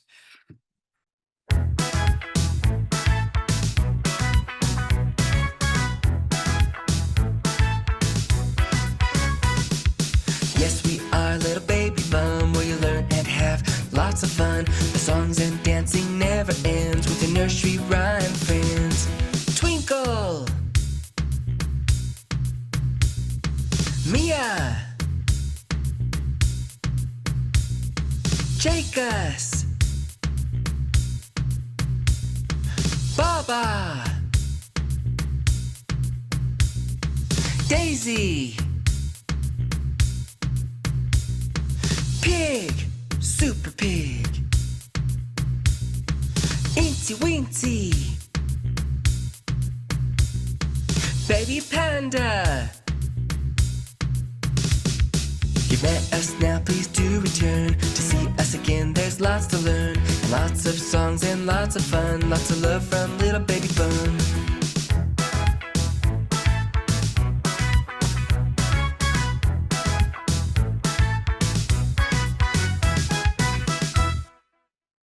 All right, so that, anybody, let me pull up the chat again. My heart started racing a bit, me too. Too much, there's a lot, absolutely annoying, busy, a lot going on. And so the point here is not that TV, for instance, is bad. It is that, you know, for instance, when I came home from school and I wanted to watch an episode of Pokemon, number one, I had to know how time and TV worked. So I had to guess. I mean, I think it was like 4:30, so I had to show up, but I only got to watch one episode of that every day, and I had to watch commercials, and and so it's not that TV is bad. It is about how we consume content. And what's happening now is that you could put an iPad in front of a 3-year-old and have them watch that show nonstop. And if you got YouTube Premium with no ads, they could watch that nonstop. And so it's about attuning our level of stimulus to such a level that requires a high level to sustain it. And so one of the things that we're seeing now is that obviously it's very hard to go, if you're training and you're It basically is like giving a child Dr. Pepper early on in life and getting them attuned and tasted to high levels of stimulus. And then, obviously, an elementary school teacher is not going to be able to compete with this if this is what we're setting them up for, and so if we're doing this plus a lack of free play, children not going outside as much as they used to, we are signing them up for attention deficit issues as well. So once again, like I said, it's not that the content itself is bad. It is about the way in which we consume it. High volume, low interruption, no resistance, no waiting, no commercials. It's just nonstop, right? And we can all relate to this binge watching. None of it. I've yet to meet someone who goes, I binge watched my favorite show for an entire Saturday and I left feeling so much better about myself. And so I think once again, the convenience has become something that has created a problem for us. So next thing would be in 2008, the military was going to try to find an experiment that could help veterans and active duty soldiers who they needed help with pain medication or pain regulation, I should say, but without opiates. They didn't want to use opiates. They saw that it was habit forming and creating problems for soldiers, and so they created a video game. They had a hypothesis that we could have these soldiers play video games while getting bandages changed, and it could actually help. And so what they did is they created this video game. It's a snowball video game where you're basically the penguin and you're trying to knock the snowman off the glacier here. And ironically enough, this is a terrible looking video game. Even for 2008, this is terrible. But they found is that the soldiers who were wearing the VR headset, a vast majority of them could feel less pain and actually feel next to no pain while having bandages changed from burns and wounds. And so it actually shows that there's a dissociative and a numbing sense to having immersive video game experiences. And so while they're putting the VR headset, they're able to dissociate from their physical experience, and the opioid receptors in their brains are actually being activated. It's very fascinating. So it's a really great book to refer back to, as well as The Glow Kids by Nicholas Kadaris. It's a very excellent book. And so this is obviously, I'm sure if any parent in here has asked their kid, hey, I need you to get off of your video games now. And we're seeing drastic, disproportionate responses to that, aggressive, rage-filled episodes. And it's because these kids are able to get the video games are becoming more and more immersive. I showed you earlier about all of the chemical responses that our brains have to them. And once again, I play video games too. I'm not saying that they're an inherent evil. Obviously, I think they should be monitored for young kids if we're going to do online play. But I do want you to see, like, there is something happening. This isn't like just playing a game of Monopoly, which obviously also could get pretty aggressive.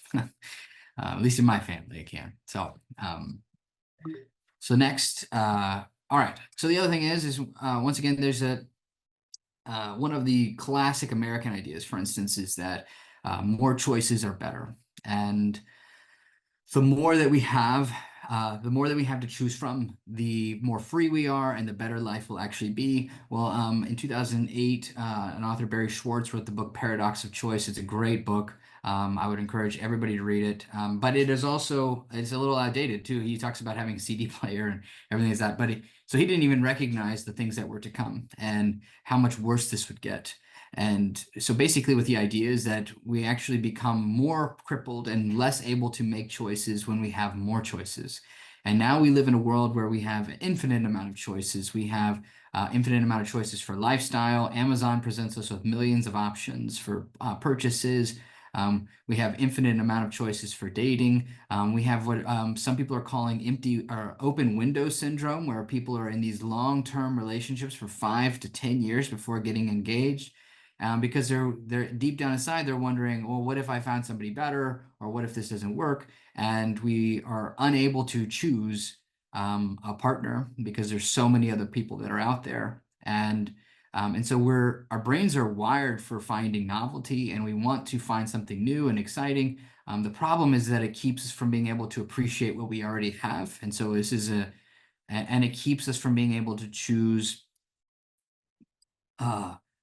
what is actually attainable and actually would make us happy. And so we end up with these, especially young men, not making lots of choices. We choose not to choose, and then we end up missing out on things. Like, what if I don't like this job? What if I can't do this class? You know, and we are crippled by the paradox of choice.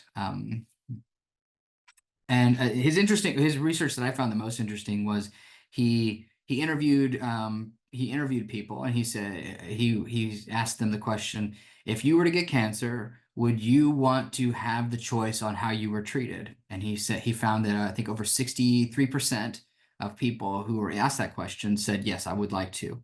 And then he actually went and interviewed people who actually had cancer, and he asked them, how many of you want to have the choice to choose how you would be treated? And he found that 18% of those people actually wanted choices.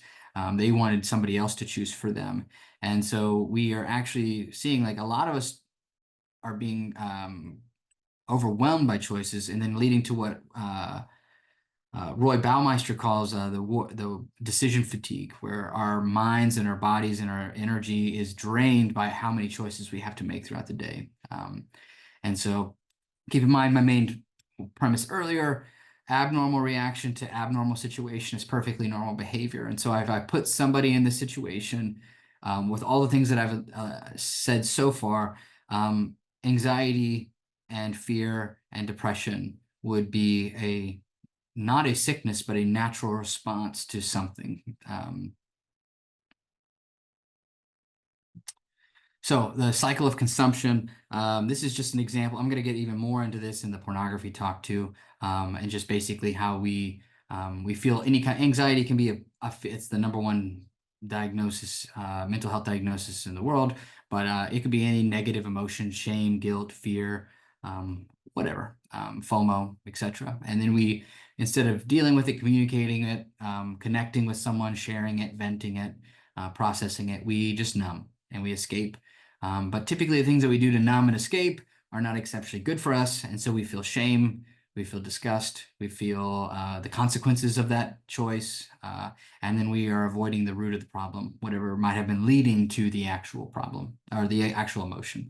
And the cycle continues, typically escalating in intensity. So, like I said, if I put any adult, but especially if any teen who has no grounding in an analog world, has no understanding of what world looked like before phones, if I put them in a world where they are being incentivized to ignore responsibilities, they are rewarded for escaping reality with dopamine and serotonin and synthetic connection. If there is constant information telling you what you are missing out on, so FOMO is exceptionally prevalent here. And I think even some of us would feel that when we look at Instagram or we look at TikTok and we see these people living these wonderfully curated lives, and we feel like, well, I don't have that in my life. But even now, like teens who especially use Snapchat allows you to track your friends and see where they're at. I mean, for me, when I was in high school, I had to wait till Monday to find out I wasn't invited to the party. You know, like now teens can find out that they weren't invited while the party is happening. And that makes them feel, left out and rejected. And it's all over the place, right? And so there's also constant contact. There's, like I said before, there's no separation between school life and home life. And friends and bullies are both now invited to your home via technology. And so that's a problem as well. So blurred boundaries, blurred lines, constant bombardment with information leads to lower self-esteem, comparison, unrealistic expectations for yourself because we're consistently comparing ourselves to an ideal that doesn't exist. And as I said before, a decreased tolerance for stress. So if I put any teen into this situation where they have all of these things happening, plus very little connection with humans in real ways or other ways for them to express themselves, or no grounding in an analog world, this is going to lead to terrible consequences. And I think that's what we're seeing. So great news is that our brains can adapt. Like I said, our brains adapt to the way that we use them. And so our brains we can see through research neuroplasticity, which is our brain's ability to adapt and change based on how we use it. And so one great example of this was the London taxi driver survey that they did, where they actually did brain scans for London taxi drivers to see how their brains had adapted to the job. Now, you may be thinking, well, what makes London taxi drivers so special? Well, in order to be a London taxi driver, you have to memorize the entire city of London, and you have to be able to verbally, from your mind, be able to articulate a path or a drive path. So somebody will give you a destination and a starting point, and you will have to verbally recognize where you're going. And so they did brain scans on London taxi drivers who've been working for over 15 years, and they found that the hippocampus, which manages spatial awareness and direction, had taken over a vast majority of the brain. And so you see that our brains are changing based on the way we use them. And so in order for us to offset or overcome a lot of the adverse effects that we're seeing, we need to have some kind of balancing force on the other side of this that leads to more analog or natural experiences, human experiences. So friction tasks, reading, creativity, writing, telling stories. I think the art of telling stories is really, and sharing your life is getting deteriorated or torn down. I think that if a lot of us, and including myself, sometimes I used to feel like nobody would really even care to hear about my day because it's not really like Instagram worthy, or it's not really something that's very interesting. But the people who really care about you want to hear about your day. And friction, less tasks, I talked about that. So, and then we have to be able to teach ourselves and teach our students and teach our clients and our kids to create new neural pathways. And it is hard, it is uncomfortable, but it is something that we can be intentional about. I'm going to get into that in just a bit. So how do we help? It's the good news. There is lots of help. This isn't permanent by any stretch of the imagination. These are things that we can correct. Now, the first obstacle that we're really experiencing is what Jonathan Haidt calls a collective action trap. And a little bit of this is what we kind of alluded to earlier. But basically, if one of us makes these moves with our kids, we feel like our kids are going to be left out while everybody else is doing this. And so we have this collective action trap where unless all of us agree to do this, and that's I saw somebody from Wait Till 8th is here. That's awesome. They're a great coalition that allows people to come together and collectively agree that we're going to wait to give our kids phones till the 8th grade or the 9th grade, and wait to give them social media till even later. And so you're not stuck in this collective action trap, because nobody in here wants to ostracize their kid or make them feel left out. And so we kind of need to find ways to work around that as well, and kind of collaborate, unionize in such a sense, and say, we're all going to agree that it's better for our kids not to have phones, or it's better for them to not have phones at school. And that's actually a really amazing thing. I got so pumped about it. I know in my local school district here, GCISD is trying to start implementing phone-free schools. I'm very excited about that. And there's lots of research coming out now to suggest that the results are almost instantaneous. Within weeks, students are paying more attention, actually making more friends, connecting. So that's something we said or asked earlier. What can the schools do? If I could emphasize, I can't emphasize it enough. I think every school district should implement a phone-free school. And really the people who are probably going to have the most to push back on that is going to be parents. But I would argue that for, over a century, parents have been able to get a hold of their children at school without cell phones. And for the most part, we're okay, So next thing, how do we help this?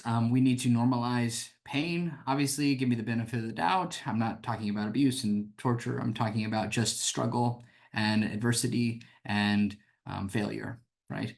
We have, and this is partially psychotherapists' responsibility. We have said that, we need to guard and shelter children so that they can grow healthy and be ready. But that is actually proving to be not true. In fact, we're seeing now the side effects of the positive parenting movement and the sheltering children and the coddling of children. And we are seeing that is leading to higher levels of anxiety and depression, because they are not equipped to handle what are the inevitabilities of the real world. And so we need to encourage struggle and adversity. We need to encourage personal responsibility. And that means just like letting them do chores, tasks, things around the house. By the time that your child is 14, 15, they should be equipped to be able to pay a bill and go get a job. Not all bills, just one bill, you know, a cell phone bill or a car insurance bill, something that's connected to something that they do in the real world, like car insurance. Normalized culture of accountability. We need to be comfortable holding our kids accountable to things again. And like I said, this is the counterbalance to the use of technology. I think that if we do these things in conjunction with recreational technology use, then we will be able to at least offset some of these downstream effects or these second and third order effects. And so pro-social shame is another one. And this is a term coined by Anna Lemke. She wrote the book Dopamine Nation. It's an excellent resource as well. I got lots of books. I'll give a list at the end, by the way, so don't worry. I'm going to give a list of more books at the end if anybody who wants to read more about this. But she's basically saying that pro-social shame, the equivalent of this would be in AA, there's a group of people who care about you and they want you to succeed in your recovery. And so before you relapse on something, you think about letting some people down and it makes you feel bad, right? But that bad feeling is a conviction that makes you go, I don't want to do this thing that's going to destroy me, you know? And so I think as a community, we should be able to see the potential in our children and say, I know what you're capable of, and I'm going to hold you to the standard until you can meet it. And there's nothing wrong with that. Now, obviously, we're not shaming them in the sense of like, you're worthless, but we are trying to put that there is an emotional consequence to failure, and it does stink, but that also makes winning and succeeding even that much more precious. So hope that makes sense. So obviously, I can't make prescriptive recommendations for everybody. I can't just say, these are the exact things you need to do in your home, because every home is different and everybody's priorities as parents are different. And everybody's home situations are different. And so I kind of like to find this as a balance. And parents often will ask me, well, like, what is the appropriate amount of time for technology? And I honestly, and I would say this for adults too, you want your relationship with recreational technology to be proportionate to your relationship with candy and sugar. And you want it to be about the same. You would never just, if you during the summer and your kid says, can I have 4 hours of candy time where I get to eat candy as much as I want for 4 hours? We would never say that that's okay. We understand that that is not okay. And I want us to think about technology in that way as well. It needs to be sporadic. It maybe needs to be tied to something that is a reward or something that is a pleasure. Like for me personally, I don't play video games during the week. I only play them during the weekend. And most of that is because I know that I'll probably end up staying a little later and it would keep me from going to the gym or getting up earlier or make me tired for work the next day.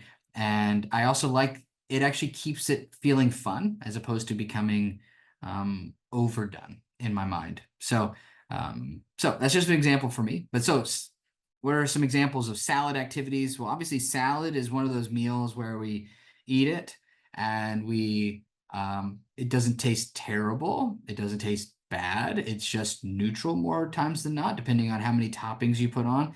But none of us are going like, oh my gosh, I just gotta keep eating salad, just one more salad and then I'll go to bed. You know, like none of us are losing control with ourselves when it comes to salad. And if you are, you probably should check your dressing because it's probably a little too much sugar. And but the long-term effects of that is that it feels healthy. It makes us feel better, and we become more in control of our urges as we eat.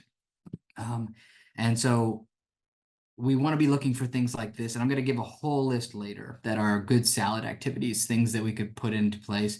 And a lot of them are going to feel like common sense or things that we all did as kids that we just kind of lost touch with. But it's typically things that are filling, but not super exciting and engaging, right? That they feel neutral, but they don't feel bad. And so a lot of times, and I think this will speak to a lot of people, neutral sometimes feels bad because we are so up here, right, with our stimulus. So the next thing would be candy activities, right? And candy activities are exciting, but not satisfying. And what I mean by that is like we are never really satisfied. We always want a little more. We always just give me another piece. Let me do another episode. Let me play another round. And we are really ever satisfied, but it does lack substance. Anytime I catch myself scrolling, which isn't very often, but if I do, then I think back, what can I remember anything that I really saw or learned? And the occasion is very rare that I do, because I tend to just be scrolling and laughing, or I'm just dissociating at that point. And so the long-term results of that are obviously shame, stress, and unresolved problems, because typically we're eating candy to avoid our problems. We're not actively engaging with something that is satisfying and it's actually going to make a difference. So what are some healthy brain skills that we could be doing with our kids? First, teaching them to wait. I use the word skills and intentionally, because I want you all to think of these things as something that can be trained, but they're also something that could be lost. There's something that could be underdeveloped or atrophied over time. Reading is a great example of this. Reading, I get people all the time that will tell me, well, I just can't read. I'm not good at reading. And I said, yes, I understand that you are not good at reading, but that is something that requires practice. And it's kind of like riding a bike, and that all of us in here probably know how to ride a bike. But we're probably out of practice and aren't ready to run a race in it, and reading is a lot like that too. It takes practice, it takes time, and it takes emphasis, or intentionality. I had an 8-year-old once tell me about reading. He said, I hate reading until I start doing it, and then I really love it. And I think it's that initial wall of resistance that we face when we sit down to do something that is inherently less stimulating than all the other stuff that we've been doing all day. And our brain is going, no, this isn't nearly as much fun. But these are things that have to be trained. And I think we also need to use them as a counterbalance to a technological world, right? We need to be having them in an analog world as well, because this is where we live. We live here. So waiting, being bored, being creative, and not just like Canva or AI, like actually drawing on paper, creating things, arts and crafts, things like that. And this is hard because we live in a world where if you fail or you do something that isn't accepted, it happens typically in a very public place. And so a lot of us learn to shut that creative voice out. And so this is something that will really help. And, granted, if it's something that goes along with technology and it requires them to actually create, more power to you. Yeah, I mean, it doesn't have to be as analog as I'm making it to be, but it does need to come from them in some way. Solving puzzles, reading books, working with your hands, telling stories. And this is a big one. I think I may be a little old-fashioned, but I like the idea of family dinners where we sit down, we process our stories, we talk about our day. Everybody has the phone off, everybody has a TV off, and we're just sitting. And there's going to be awkward silence at first, and that's where parents really have to lead the way and tell maybe some of their stories, or ask some very leading questions, and not settle for fine, and not take your teenager's disinterest to heart. I think we all were a disinterested teenager at one point. And so we have to train this. We have to show and mirror this example. So let's see here. So last thing, and Ashton really covered this a lot, is we have to lead by example as adults. And a lot of this has been do as I say, not as I do. But we are creating a culture in our homes where technology is a big part of our nightly routines, especially. And so we need to check in regularly. We need to be mindful of our online activity. And I'm going to get really into that in a minute. But check device times often, and honestly set screen time limits. I think this is a great one. Now, personally, I don't have social media on my phone just because I know I'd go crazy with it. And so I have it on a laptop, which is very inconvenient to get out. But my wife has Instagram on her phone, and she's asked me to put screen time limits on her phone. I didn't make her do it, but I have the passcode. And so she only gets 30 minutes of Instagram a day. And she's like, I really enjoy having it this way, because now I can't just go all out. I have to ration my time throughout the day if I really want to enjoy Instagram, which actually makes it more valuable. So device-free times, family dinners, mandatory quality time, put your devices down, and lots of encouragement. And then lastly, this is a really big one, set boundaries for devices and reclaim ownership. I tell parents a lot that These are your phones. These are your devices. You paid for them, and you are letting your children borrow them. And if they are not acting in according to the way that you would like them to use your device, then you can reclaim that device. And I think a lot of kids will leverage emotional outbursts to manipulate their parents into keeping their devices. And I think that's,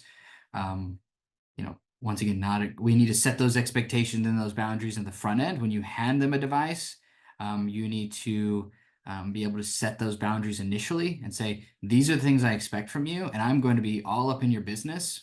So don't expect any kind of privacy. This isn't a diary. This isn't a journal. This is a device that allows you to connect with the world. And so I want to be there when you connect with the world.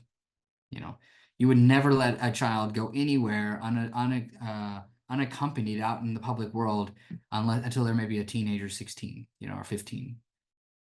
And they would have to be with somebody that is more my point. You would never let them interact with strangers that in a place that wasn't trustworthy. And so why do we do that comfortably with technology? Is my question. So this is my presentation. This is basically my main premise, is that we need to have like a scale. We need to have our technology use on one end, and we need to have these balancing activities on the right. And with this, hopefully we can kind of keep in check, at least keep us grounded in the real world to some extent, and not let us experience so many of the adverse reactions to this, because we do have the option to let ourselves be consumed by it. It is an option, and we need to cultivate and curate what our line is for our families and for ourselves. So, all right, I think that's about it. Oh, and here's the resources list.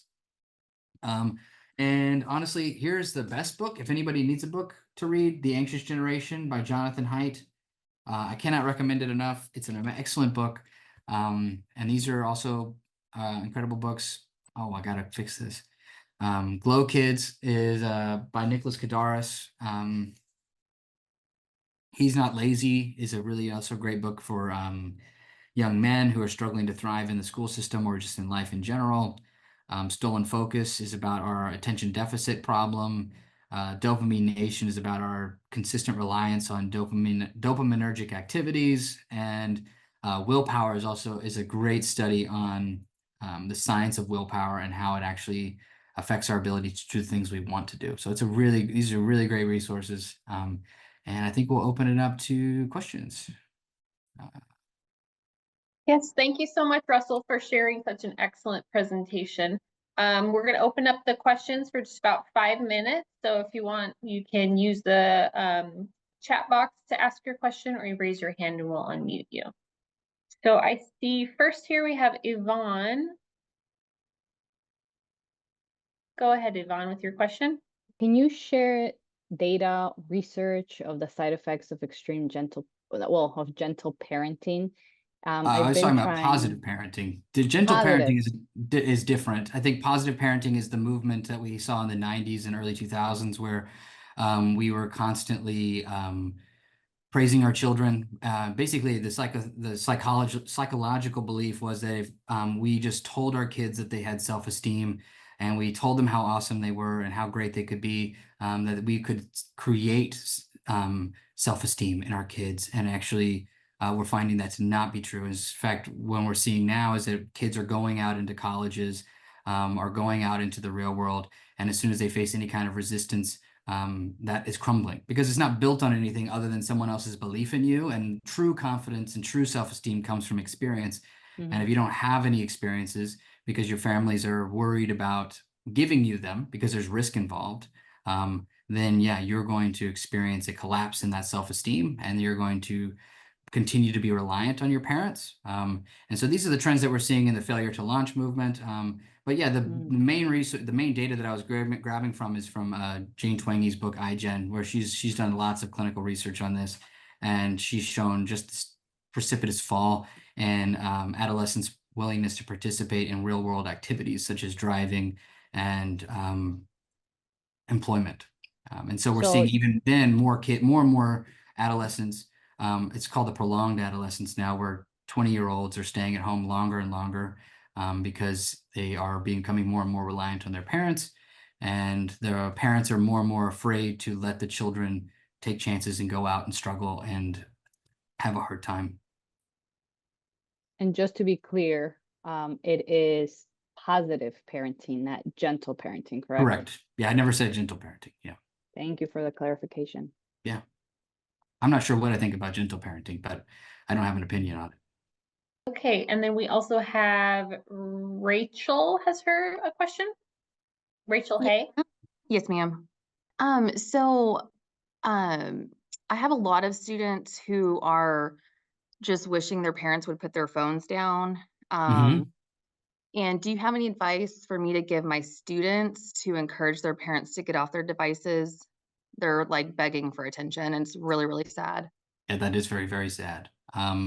I would say, wow, that makes me, I'm both sad and happy to hear students want that. So that's great. Honestly, frankness is really a great place to start. You would never want to accuse your parents of anything. And this is that balance beam of counseling teens where they don't really have full autonomy and you have to be respectful, but also there's very helpful systematic correction that can be made here. I think being frank, but also coming from a place of, I want more of you. I need more of you. I love our relationship. And I see this is affecting our relationship. If we can, and this is good advice for any relationship, if we can avoid attacks and criticism and stick with, there's a need that I have that you could meet. If we could turn people into heroes and not villains, like you can actually solve this need by giving me more attention. And then also, if there are practical things that they want to do with their parents, which it feels sad to even think that the child has to do this, but if they have practical things that they would love to do or they used to do as kids or younger kids and say, hey, I really loved when we did these things. And then also, I would also be very mindful of the teens' affect too, because sometimes teens can seem exceptionally disinterested, and that could send a message to parents and that, well, they don't really care to spend time with me, you know. And so that's another big part of it too. But it does require a vulnerability, and this goes both ways, right? Parents can do the same thing with teens. This does require a certain level of vulnerability, though, to say, like, I really miss our relationship. I miss having time with you. I miss when we used to do these things. Yeah, you can't typically, though, in any context, remove a behavior without hopefully suggesting something in return. You know, like, what do I want to do? Okay. Thank you, sir. No problem. Let's continue on and we'll have Russell speak to us more specifically about addiction and interventions targeted towards this addictive behavior. So this one is about pornography in the brain, and this is not, I want to be very clear, this is not coming from a moral standpoint as I do this presentation, even though I have some very strong moral views about this, and especially the objectification of women and the sex trafficking that takes place to facilitate pornography. But I am not coming from this from a moral position of saying that this is just bad on the face of it. I think that there is a lot of actual data that we're seeing now. As we have the first generation of especially young men to be raised on pornography and high intensity, high quantity, freely accessible pornography. And so we're starting to see the physical symptoms of this and the emotional symptoms of this, or the emotional consequences of this, I should say. So first thing, when I say pornography, you know, we got to look at this and say, like, okay, well, what is pornography? Justice Potter Stewart in Supreme Court 1964 said, "I know it when I see it." It is a very difficult topic to a difficult thing to define since it's so subjective. But I think most of us see it for and we know what it is. And I think what confuses a lot of parents today, especially parents in their 40s and 50s, is that they when they think pornography, they might think of a box of magazines that's under their dad's bed or in their garage, and they think, oh, it's not a big deal. But what they don't understand is that this is actually prevalent everywhere, and that more kids can have access to pornography than ever before, and they can access it anywhere in the palm of their hand thanks to their phones. And so people can, it's not just relegated to your bed or your bedroom or a magazine, and the content has gotten so much more graphic and visual and auditory and stimulating than it's ever been. And so in one person's hands, how long is it? Yeah. So statistics, obviously that's the average age of exposure that we find, but it's also, it ranges anywhere between 8 to 12 years old. And that 42% of kids admit they've seen online porn. And this is, these are actually, I need to get newer, fresher statistics because these are actually a little bit old. And it's actually fairly worse. So 25% of children get away with pretending to be older to get an online account. Now, I will say this is a great thing that Texas actually did, and I don't know if anybody heard about this, is that Texas has actually forced pornographic websites to have a age verifying system in place in order to verify that kids are over the age of 18 to access pornographic website, which is great because most of those websites refuse to do that, and so shut down a fair amount of those websites in the state of Texas, which is awesome. And I've actually had clients come to me and say, I'm actually really glad that they did that because it makes it harder for them to access pornography. 30% of parents let their kids use their internet without any restrictions or supervision. 5% of children admitted to arranging a secret meeting with someone they met online. This is an interesting thing that I find counterintuitive to me, but so when you ask parents today, traditionally, what's your number one fear? The number one fear of most parents is that their child would be kidnapped by a stranger. But statistically, that's very unlikely to happen if you look at FBI data. But I've gotten many of people upset at me for saying that it's more likely that your kid will be struck by lightning twice than kidnapped by a stranger. And it's true, but they feel more comfortable allowing their kids to be online by themselves than go play outside by themselves, which is staggering because the odds of something happening online are considerably more prevalent. And even as Ashton pointed out earlier, they're more likely to experience unsolicited sexual advances. And so I'm not going to get too hard into that, but so it's just interesting that we feel more comfortable leaving our kids online. And I think that most of that is just based on ignorance or assumption of innocence, and a lot of this is our kids are able to stumble on this accidentally. And and especially even with YouTube, they've done research that even in YouTube, you can keep clicking on recommended videos and eventually you'll find something explicit or moderately explicit, sexual. So the influence of the industry is very, very powerful. In fact, one great example of this is that every form of media change that we've had since the invention of video has been dictated by the pornographic industry. So a great example of this is when we were moving as an industry from DVDs to Blu-ray. If anybody remembers, we used to have Blu-ray and HD DVD, and most movie companies didn't start producing Blu-rays or HD DVD until the pornographic industry decided which model they wanted to go to, because the porn industry actually uses more DVDs and Blu-rays than anybody else, and so they really were going to dictate what format we used. And so there is a lot of power that we don't realize they have. I said in my earlier presentation, they make more money than any sports industry combined. And they have major influence in how we influence with media. And they're just everywhere. And I think we don't even realize it now. There's been a slow turn on how graphic even our television has become, and how this might influence this too. So what are some effects on the brain? It floods the brain with adrenaline and dopamine and serotonin, the thrill, the excitement, the sneaking. A lot of teens especially become addicted to the sneaking, which is very interesting. The hiding, the thrill, the excitement. It decreases, and this is the bad part, is though it decreases our brain's ability to create its own pleasure hormones naturally. Because when we flood the brain with these hormones artificially through external stimulus, our brain's going, oh, I guess we don't got to work so hard. All right, well, never mind then. All right, that sounds great.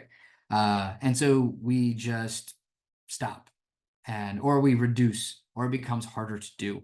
And then this one's one that I really kind of makes me sad, is that every time we look at pornographic material or we masturbate to pornographic material, it releases a bonding hormone named oxytocin, which is also what we use to bond with our partners and with children as we breastfeed, and it solidifies connection and attachment. And so this can actually make it harder for us to connect emotionally and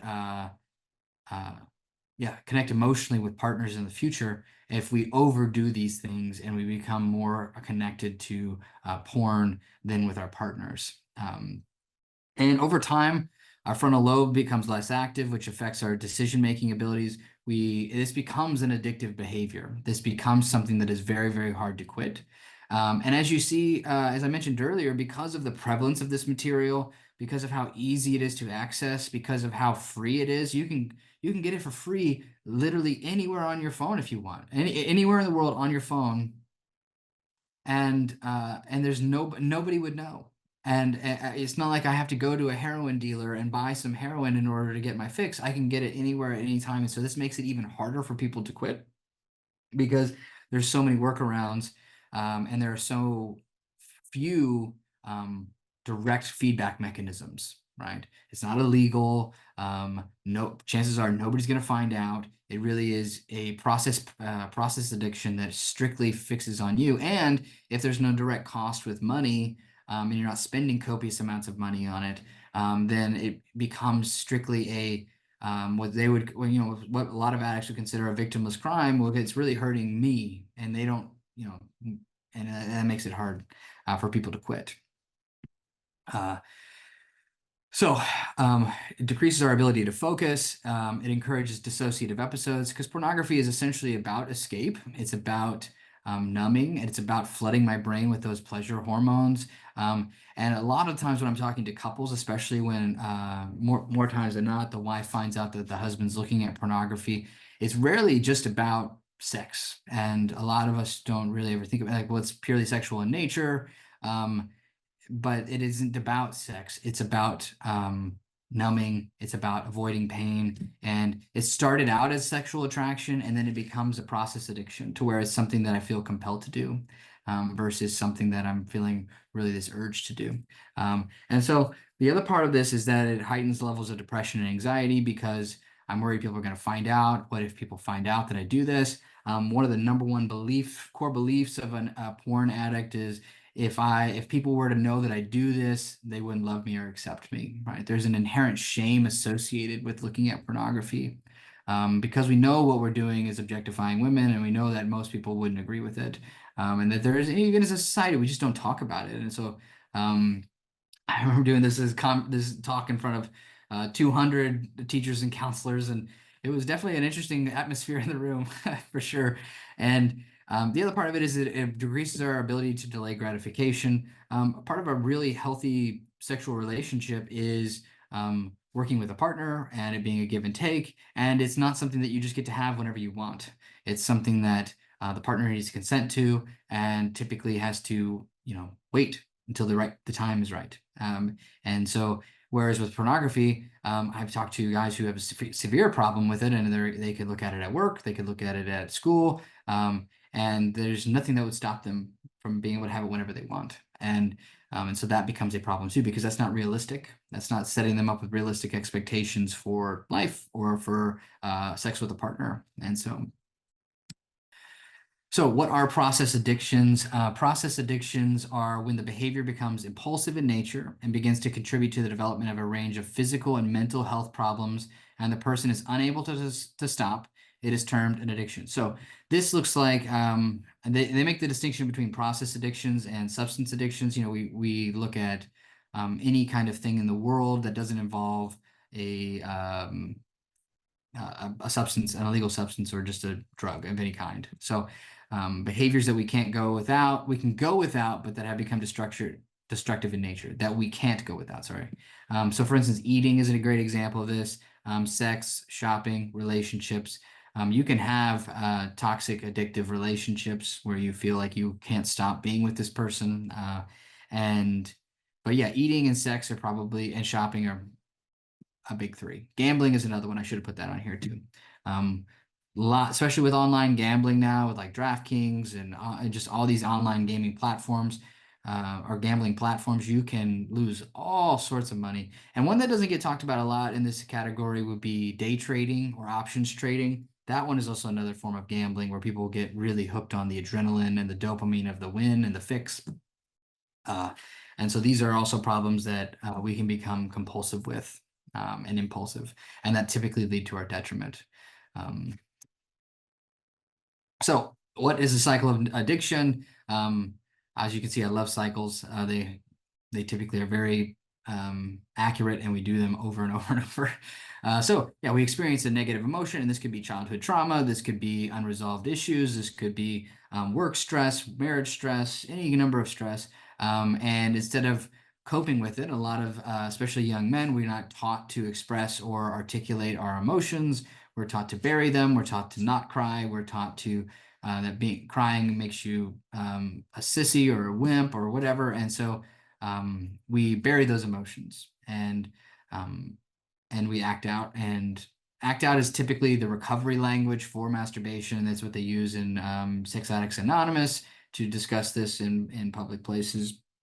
But it also could be any number of things that lead you to be what they would consider like not sober in those arenas.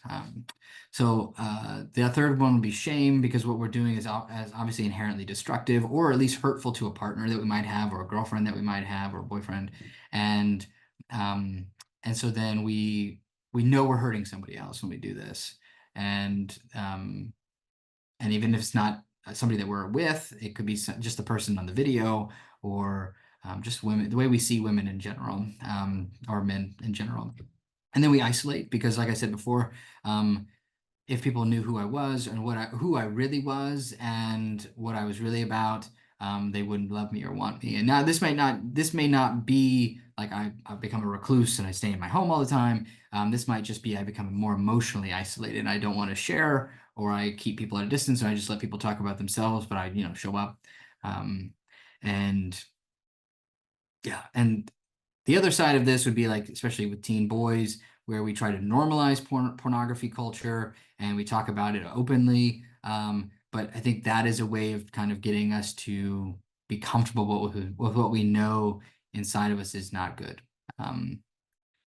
So the dangers of addiction, and this is the big part. This is the physiological and mental problems of this. Is the big one that I have that we probably need to look out for the most is that it increases the intensity of the content. And so just like with substance abuse, when you're searching for a high and you're searching for that intense experience, you're going to try to increase the dosage of whatever substance you're using, right? An alcoholic who consistently drinks alcohol is going to need to drink more and more of it, or harder and harder stuff, in order to get the same experience that they had at the very beginning. And so this is also true with pornography, that we have to consistently be increasing the intensity of the content that we look at. And what's problematic is that if you start at the age of 12, by the time you're 16, 17, 18, 19, you're seeing extremely graphic, violent content where women are being choked.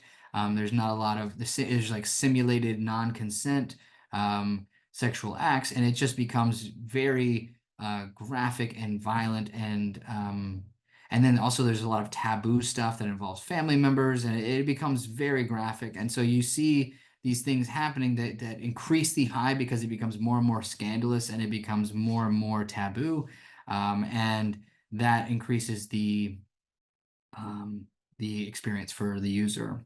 And so the other problem, I mean, so like, I guess, for instance, Pornhub released its some of its top search engines searches, and a lot of the top search results were about step family members, and it just shows you how taboo and grotesque some of this stuff becomes. And so the other part of this is just ignoring responsibilities. A lot of people will spend hours a night looking at this stuff, and especially grown men and teenage boys who have the freedom to do this, especially if they're left alone with devices.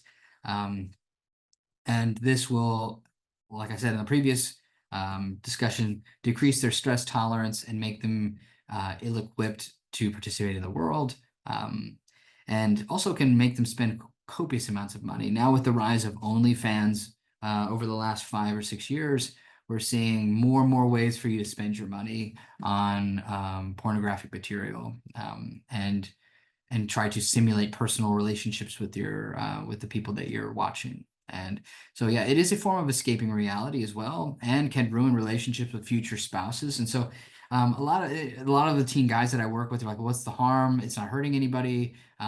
But what they really don't understand is that not only does it diminish your sensitivity for sexual intercourse, but it also over time makes it to where you struggle to connect with that spouse, and it sets unrealistic expectations for beauty. It sets unrealistic expectations for what healthy sexual relationship should look like between partners, and it may set your partner up for a life that they never signed up for without even knowing it, and it might put an undue pressure on them to perform in a way that they really don't feel comfortable with. And so this kind of sets this up to also lead to where especially young men, once again, this I hate to, I mean, women, young girls and women do look at pornography, but it is at such staggeringly lower rates than young men that I don't mean to leave them out. I'm just trying to speak to the majority, and when I do that, so but it also tends to lead younger men to feel entitled to asking for nudes or asking for graphic pictures from young women, and this just becomes normalized in that pornographic culture, and where I'm used to seeing women give me what I want, and so I ask for it, and so tends to lead to acting out in a more risky way. Yeah, sorry, somebody put something in the chat. It's funny. That's also very true. Yeah, Madeline put in there that women face is smut. I agree. The men are visual, women are basically feeling based, and so the number one form of pornography for women would be erotic novels and smut based novels, and that's absolutely true. And in fact, ironically enough, Anna Lemke, the woman who wrote the Dopamine Nation book, that was her vice of choice, was reading erotic novels. So that is a really great point. Thank you for mentioning that. And then lastly, tends to lead to acting out in more risky ways. We try to find more and more ways, whether it's trying to have sex in public or watch porn in public, or be in strange places or involve people that should not be involved. Soliciting minors would be a great example. We are trying to get that high again, right? And as our frontal lobe is not active because we're in the throes of an addiction, we make worse and worse decisions while we are pursuing that high, right? That is not to excuse the behavior. I am just more explaining it. So physiological side effects, yes, these are what we are finding. That now they can't obviously do a direct causal link between pornography addiction and the rise of infertility, but they are suggesting that it is a correlative contributing factor, and that we are seeing higher levels of infertility than ever before. But we are seeing higher levels of erectile dysfunction in younger men in 20s and 30s, and oxytocin receptors, which makes it harder to connect. But they're also finding that these young men are having a harder times connecting and being physically satisfied by their partners, because they are becoming so used to the sexual pleasure of pornography that they aren't actually able to connect physically with partners. And so this is, in my mind, one of the harder things, because it's going to consistently lead to the degradation or the deterioration of the marital relationship in our society. And that's a problem. That's a really big problem. And it's going to put the onus either on the man to change his behavior, which is very hard to do, or it's going to put the onus on spouses to tolerate it, and so that's not fair to them. So difficulty coping with stressors, including school and work. As you become more and more inclined to numb and decrease your stress tolerance, you become more and more less inclined to be able to cope with the stressors of the world. So the emotional consequences of this, begin using porn as a coping skill for stress and other negative emotions. So this is the main thing that I see is when I get guys who get overwhelmed, they get they can't sleep, or they have any kind of negative emotion. Instead of doing deep breathing or meditating or reading or doing something healthy like journaling, or talking to a friend or talking to a therapist or talking to a parent, they go to porn because it's consistent and it's there, and they know it works. And now, obviously, it leaves them feeling very bad on the other side of that. And it doesn't matter. I've talked to so many different people on either side of the political aisle, and they every man is just like, I just want it to go away. I just never want to do this again. And it's a lot like any other process addiction, where we think it's a really great idea, and then we do it, and then we go, this is just, I never want to do this again. I can't believe this happened. I don't want to do this again. And so we start to become emotionally blunted and disconnected, shame and guilt, low self-esteem, etc. So, oh man, I already went through some of this. Hookup culture is a big one. OnlyFans is a big one. And the biggest problem too is as we normalize pornography, and we think we're liberating women, especially, then we are inculcating or promulgating this idea that it's okay for young women, especially 17, 18, 19-year-olds, to make money on OnlyFans, which is they can, and they start to believe that this is the only thing that they're going to be able to do. And it's terrible. It's terrible. You know, that makes me sad just thinking about that. So yeah, and hookup cultures too. I mean, we have the sexual revolution of the 1960s and 70s.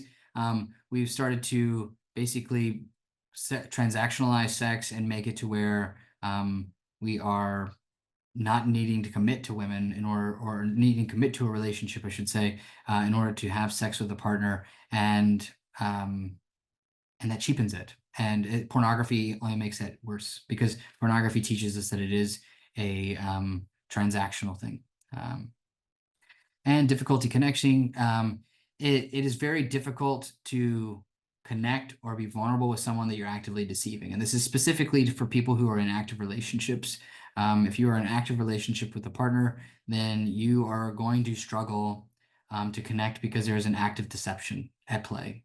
Unless you are actively transparent and open with your partner about your use in pornography, it will create a barrier. And so even yesterday, I was talking with a couple, and the man had an affair, and he had hid it for 6 years, and then he told the spouse, and he said he could tell a difference in the way that he was not pushing her away anymore, because he was pushing her away before because he was ashamed and he knew he was hurting her. And if they knew who I really was, they would reject me. And so it's this self-protection act. And then the other part of it is I'm damaged, I'm broken.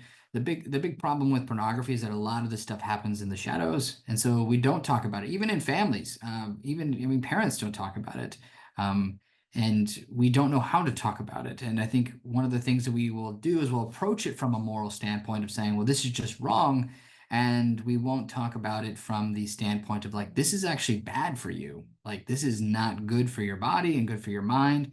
It's not good for your future spouse.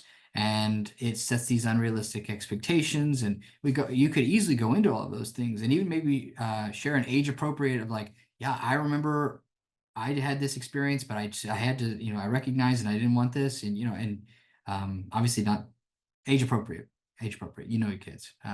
So, and then we start to compartmentalize their emotions in order to protect themselves from feeling the shame and the guilt becomes too much, and it creates that cycle that I discussed earlier.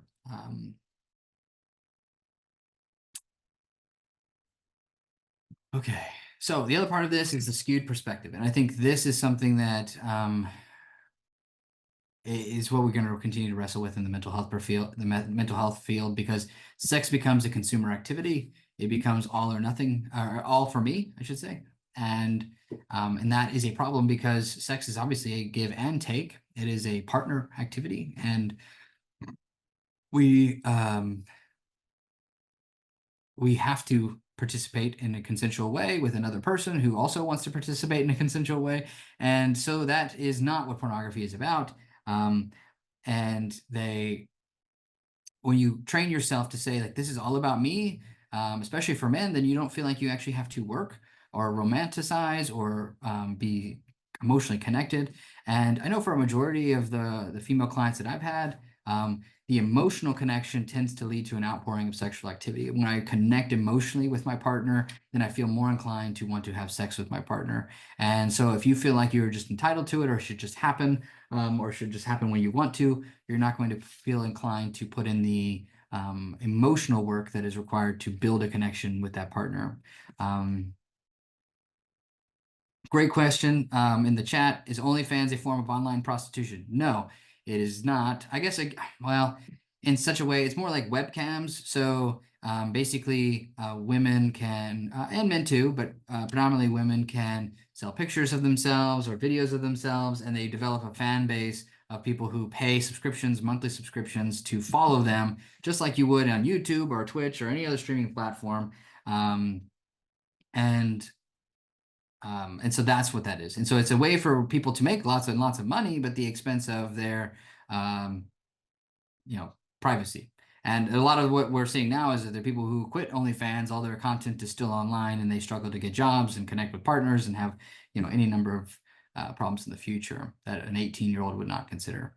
And is there any correlation between porn addiction and sexual violence? Absolutely. I don't know what the specific statistic is, but I know that you are going to be, as you objectify and become comfortable with certain levels of aggressive sexual behavior, it does happen. Yes. And sexual child sex abuse. Absolutely.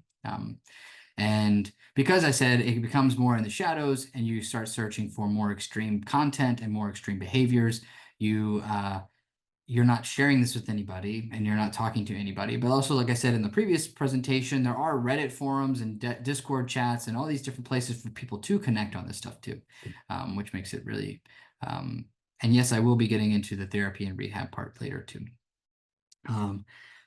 Unrealistic expectations for women, especially, and if we're going back to the erotic novels, unrealistic expectations for men, not all men are going to be able to be the hero in some amazing story. I will never be Robert Pattinson from Twilight, just not going to happen. And so disregard emotional connection, unrealistic expectation for partners. We have either physical or emotional expectations that can't be met. No longer something that has to be worked for, on demand, and constantly changing. Then we start to see, if you start to see sexual activity as strictly an entertainment proposal and not something that's designed for emotional and physical connection in the context of a healthy relationship, then it needs constant novelty because I need to be entertained. This isn't just a way for me to share and connect my love for this person. It is something that needs to be entertaining. That's not to say it has to be boring. I'm just saying that if you're not also getting the depth and the intimacy of a connected relationship, the novelty is going to be something that you pursue in contrast. So how do we help? So this one's going to be a little bit uncomfortable for parents. But you got to be involved, and you have to recognize that there is just so many ways, and this really should come. I'm hoping that this point, that especially the point that Ashton was making earlier, is that we should be a lot more cautious about giving kids devices, especially young kids, and especially unfiltered, unrestricted access to the internet, because it is the consequences are grave. And so once we start to attune someone's stimulus level to pornography, it becomes very hard to get that to stop. And so we need to explain why it isn't healthy for us, not why it's just a moral bad or they should be ashamed, because shaming, as we've seen, doesn't work. It needs to be something that actually is like, hey, I care about you. This stuff just isn't going to be good for you and your future partner. And I really want to prevent this from you. So if somebody tells you about this at school, or somebody shows you something at school, please tell me about it. And that really is about cultivating a healthy relationship with the child in general, where they can feel comfortable coming to you and you're not going to panic, or you're not going to be afraid, or you're not going to get as angry. Unconditional positive regard, go Rogers. And Find a good mix of accountability and encouragement, emphasize connection in home. Obviously, if we are spending a lot more time together, then we're going to have a lot less isolated time, and we're going to shorten or keep the potential for exposure down. Also, I think that phones shouldn't be in the bedroom at all. I think it's a good rule of thumb for everybody, that we put our phones in the kitchen or somewhere else. And it should be something that if they're going to see, and I agree with Chrissy here, it should just be something that we talk about, just like money, just like anything else. It doesn't have to be gross. It just needs to be something that we talk about, just like drugs, just like alcohol, just like vaping. Or just like driving, there are costs to doing something recklessly or wrong. And it is the job of any good parent to educate your kid on that. And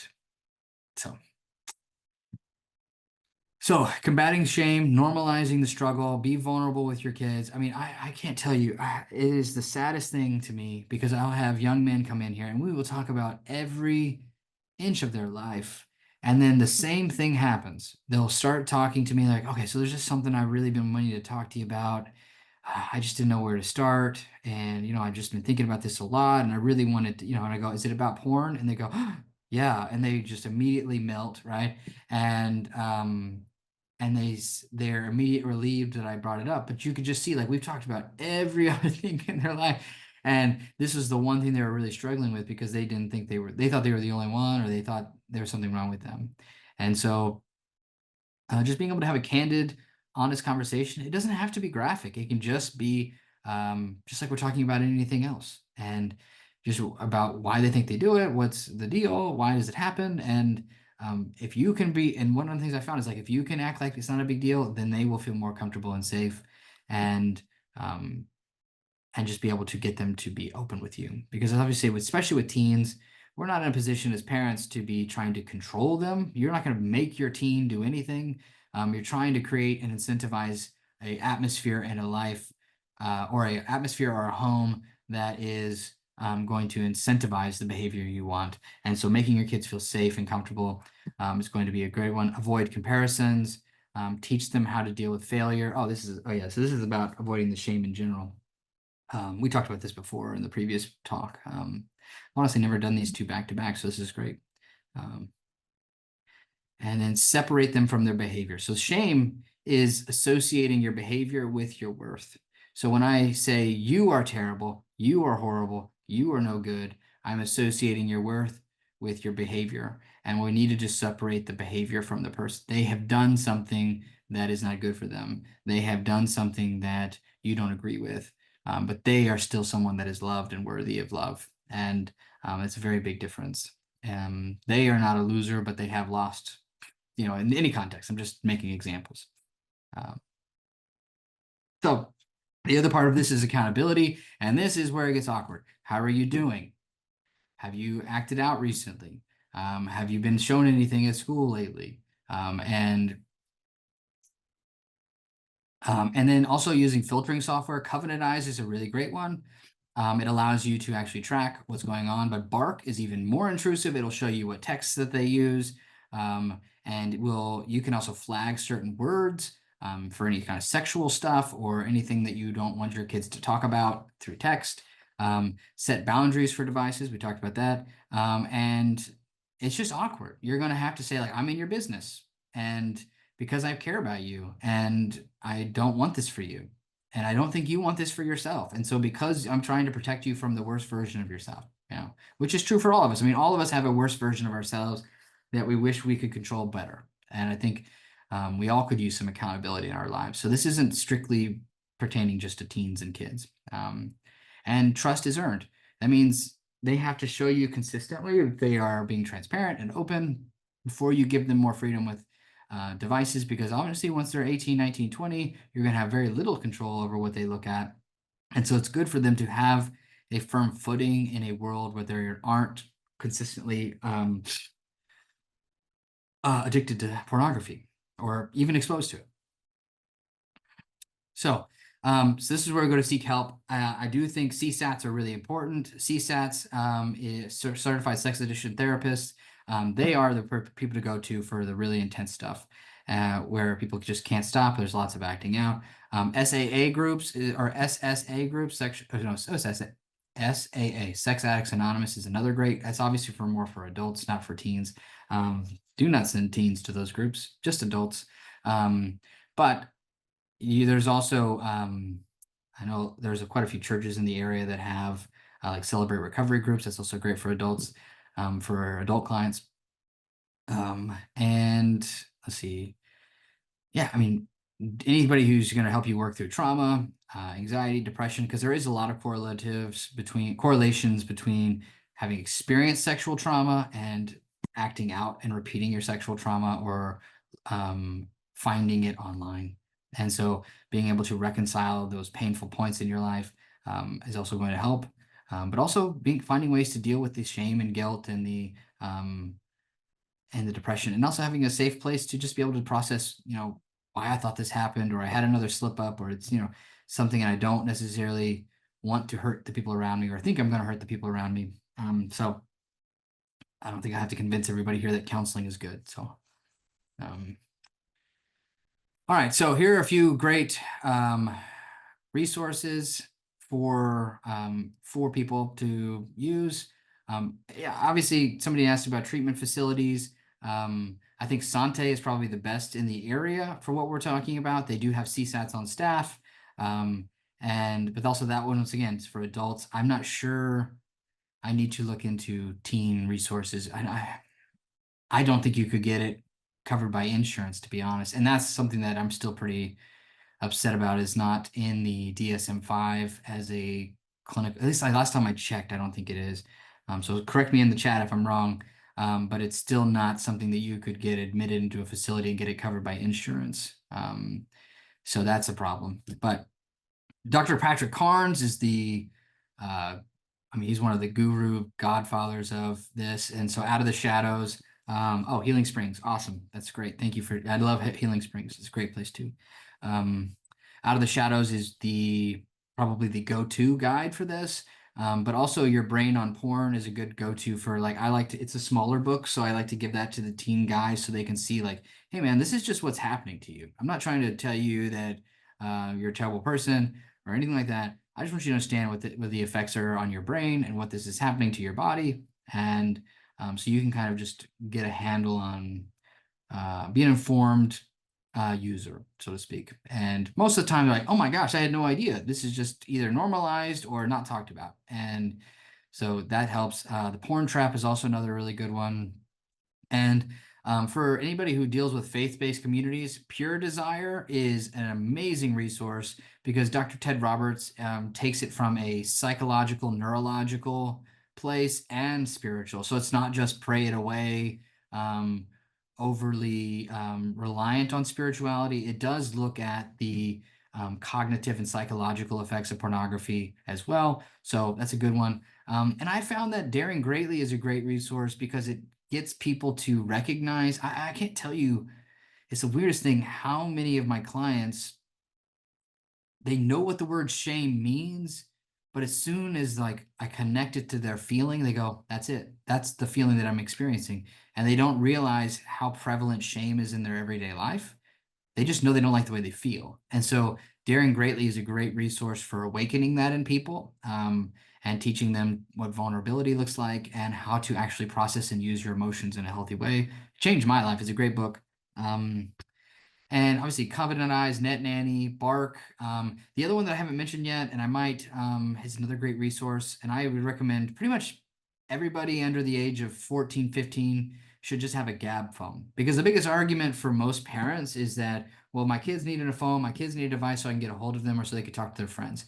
And Gab phones are just basically that. They're just text messages and phone calls. There's no internet, there's nothing else. I think you can get it on Amazon. And that way you can check both boxes: protect my kid and allow me to be able to get a hold of them if they're at soccer practice. So let me make sure I got everything. Yeah, so this is me. I do this talk. I do both of these talks. I'm going to be doing, I'll be presenting at the Adolescent Mental Health Symposium and Region 10 Summer Conference. And I think Melissa ISD has a conference I'm going to be doing too. So there's quite a few I'm going to be presenting. So if you have a need for me too, I'd be happy to help. You can get my information from our website. Thank you, Russell, so much for sharing all this important information. I'm not seeing any questions come in. We have just Right. a few more minutes. Okay, we will go ahead and share with you the evaluation link to complete your evaluation to earn your CEUs. So if you could just you can go ahead and let me get the link to you guys. You can use the QR code to complete the evaluation. Please make note of the email you will use when you're filling out the evaluation. When you submit your completed evaluation, the CEU certificate will be sent to the email address you've entered, so you can access it and print it out later. There is a button at the bottom after you fill it out that says submit. So please be sure to click that. We take your feedback very seriously and use it to help plan all your topics. I'll plan all the topics, speakers, and themes. So please share anything of interest that we might be able to address in the future. Thank you so much for your attendance today, and we look forward to seeing you at our next wellness workshop, which will be in August. We'll send out information about that as we get closer. And then you can feel free to log off after you complete your evaluation. We'll hang around for just a little bit longer. If there's any other questions, feel free to put them in the chat or raise your hand. And again, thank you so much, Russell and Ashton, for taking time with us today and sharing this excellent information. We appreciate you. Okay, thank you everyone for attending. If you didn't get a chance to finish the evaluation, you should receive an email with the link as well. Thank you so much for attending. Bye.